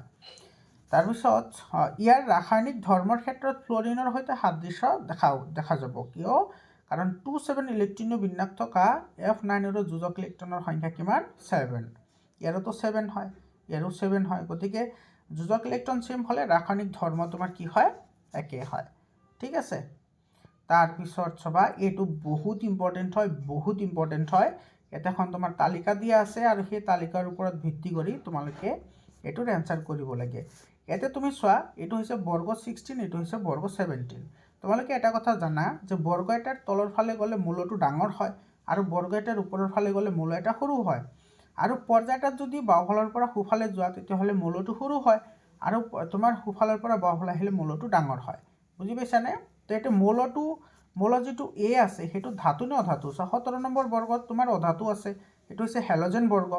তো তোমাৰ A মৌলটো কি হ'ব? অধাতু হ'ব। A মৌলটো অধাতু। তাৰপিছত C মৌলটো এতকৈ বেছি সক্ৰিয় নে কম সক্ৰিয়? এতিয়া চোৱা, C কথা কৈছে, এইটো C মৌলটো সক্ৰিয় কাৰটো বেছি হ'ব? এইটো হৈছে তোমাৰ কি? এইটো হৈছে তোমাৰ অধাতুৰ বৰ্গ, এইটো হৈছে ধাতুৰ বৰ্গ। তো ধাতুবোৰ তোমাৰ বেছি সক্ৰিয় হয়। গতিকে আচ্ছা, ইয়াতে C আৰু A ৰ কথা কৈছে। তো কোনটো বেছি সক্ৰিয় হ'ব সেইটো আমাক সুধিছে। ঠিক আছে। তো ইয়াতে চোৱা, এটো আছে ওপৰত আৰু চিটো আছে তলত। তো তোমাৰ বৰ্গ এটাৰ ওপৰৰ পৰা যদি তললৈ আহা, তেতিয়াহ'লে সক্ৰিয়তা বৃদ্ধি পায়। গতিকে চিটো বেছি সক্ৰিয় হ'ব এৰ তুলনাত। ঠিক আছে। তাৰপিছৰ প্ৰশ্নটো চোৱা,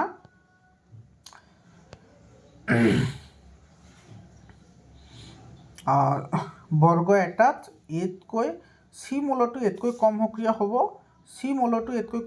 হ'ব, যিহেতু বৰ্গৰ তলৰ ফালে ৰাসায়নিক সক্ৰিয়তা হ্ৰাস পায়। এইটো ঠিকে আছে। আৰু এ মৌলটো অধাতু হ'ব, যিহেতু 17 নম্বৰ বৰ্গত আছে আৰু 17 নম্বৰ বৰ্গটো অধাতুৰ হয়। তাৰপিছত তোমাৰ চি মৌলটো আকাৰত বিতকৈ সৰু হ'ব, যিহেতু এইটো বাওঁফালৰ পৰা সোঁফাললৈ আছে। ঠিক আছে। তাৰপিছত চোৱা, 2 নম্বৰ, মৌল এ এনায়ন গঠন কৰিব, কাৰণ সেইটো অধাতু হয় আৰু অধাতুবোৰে সদায় এনায়ন গঠন কৰে আৰু ধাতুবোৰে সদায় কেটায়ন গঠন কৰে। তো এইটোৰ এনচাৰ এনেকুৱা হ'ব। ঠিক আছে। তাৰপিছৰ প্ৰশ্নটি চোৱা, এইটো চোৱা, বহুত ইম্পৰ্টেণ্ট প্ৰশ্ন হয়। 7 নম্বৰটো চাবা, নাইট্ৰজেন পাৰমাণৱিক সংখ্যা 7 আৰু ফসফৰাছ পাৰমাণৱিক সংখ্যা হৈছে 15। পৰ্যাবৃত্ত তালিকাৰ বৰ্গ 15ত থাকে। এই মৌল দুটাৰ ইলেক্ট্ৰনীয় বিন্যাস লিখা, ইহঁতে কোনটোৰ বেছি বিদ্যুৎ ঋণাত্মক হ'ব আৰু কিয় হ'ব? বহুত ইম্পৰ্টেণ্ট প্ৰশ্ন হয়। এইটোৰ এনসাৰ লিখিবা এনেধৰণে। এইটো চোৱা, ইলেক্ট্ৰনীয় বিন্যাস লিখিব দিছে, তো নাইট্ৰজেনৰ ইলেক্ট্ৰনীয় বিন্যাস এইটো তোমাৰ 27 আৰু ফসফৰাছৰ হ'ব 285। নাইট্ৰজেনৰ পৰমাণু আকাৰ ফসফৰাছৰ পৰমাণুৰ আকাৰতকৈ সৰু হয়, ফলস্বৰূপে ইলেক্ট্ৰন গ্ৰহণ কৰাৰ প্ৰৱণতা ফসফৰাছতকৈ নাইট্ৰজেনৰ অধিক। গতিকে বিদ্যুৎ ঋণাত্মক গুণ তোমাৰ কি হ'ব, সেইটো বৰ্গৰ তললৈ কি হয়, হ্ৰাস পায়। ঠিক আছে, গতিকে এইটো তোমাৰ বেছি বিদ্যুৎ ঋণাত্মক কোনটো হ'ব? বিদ্যুৎ ঋণাত্মকতা বেছি হ'ব তোমাৰ কাৰ? নাইট্ৰজেনৰ। ঠিক আছে, নাইট্ৰজেনৰ হ'ব। তাৰ পিছৰ প্ৰশ্নটি চোৱা, এইটো বহুত ইম্পৰ্টেণ্ট প্ৰশ্ন হয়। পৰমাণু এটাৰ ইলেক্ট্ৰনীয় বিন্যাস আধুনিক পৰ্যাবৃত্ত তালিকাত তাৰ স্থানৰ সৈতে কিদৰে জড়িত হৈ আছে? এটাৰ এনসাৰ লিখিবা এনেধৰণে। আধুনিক পৰ্যাবৃত্ত তালিকাত মৌলৰ পাৰমাণৱিক সংখ্যা ভিত্তি কৰা সজা হৈছে।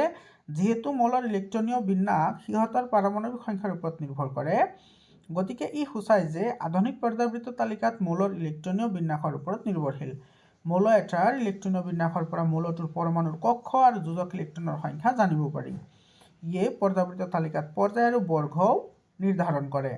তাৰপিছত পৰ্যায়ৰ সংখ্যা কেনেকৈ নিৰ্ধাৰণ কৰে চোৱা, মৌল এটাৰ পৰ্যায়ৰ সংখ্যা মৌলটোৰ পৰমাণুত থকা কক্ষৰ সংখ্যা নিৰ্ধাৰণ কৰে।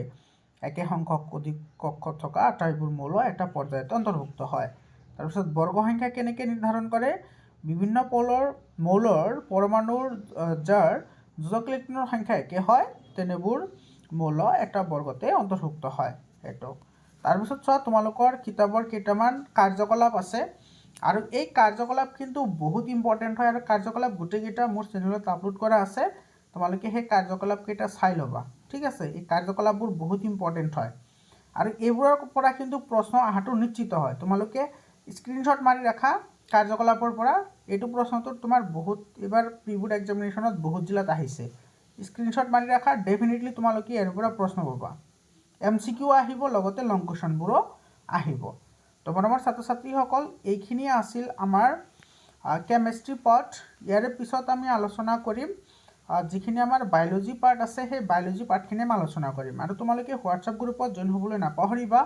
মৰমৰ ছাত্ৰ ছাত্ৰীসকল, MCQৰ যিটো চিৰিজ দিছোঁ, MCQৰ চিৰিজটো চাই ল'বা। তাৰ পৰা তোমালোকে গোটেইখিনি এজ ইট ইজ MCQ তোমালোকে মেট্ৰিক পৰীক্ষাত কমন পাবা। বাকী তোমাৰ মেথছৰ কাৰণেও পাবা, কোনো ধৰণৰ চিন্তা কৰাৰ দৰকাৰ নাই। মেথছৰ এক্সামটোতো তোমাৰ অলৰেডি হৈয়ে গ'ল, চৰি বাৰু। তো তোমাৰ গোটেইখিনি তোমালোকে পাই যাবা। আজিৰ কাৰণে এইখিনিয়ে, আকৌ লগ পাম বেলেগ এটা ভিডিঅ' লৈ। ধন্যবাদ।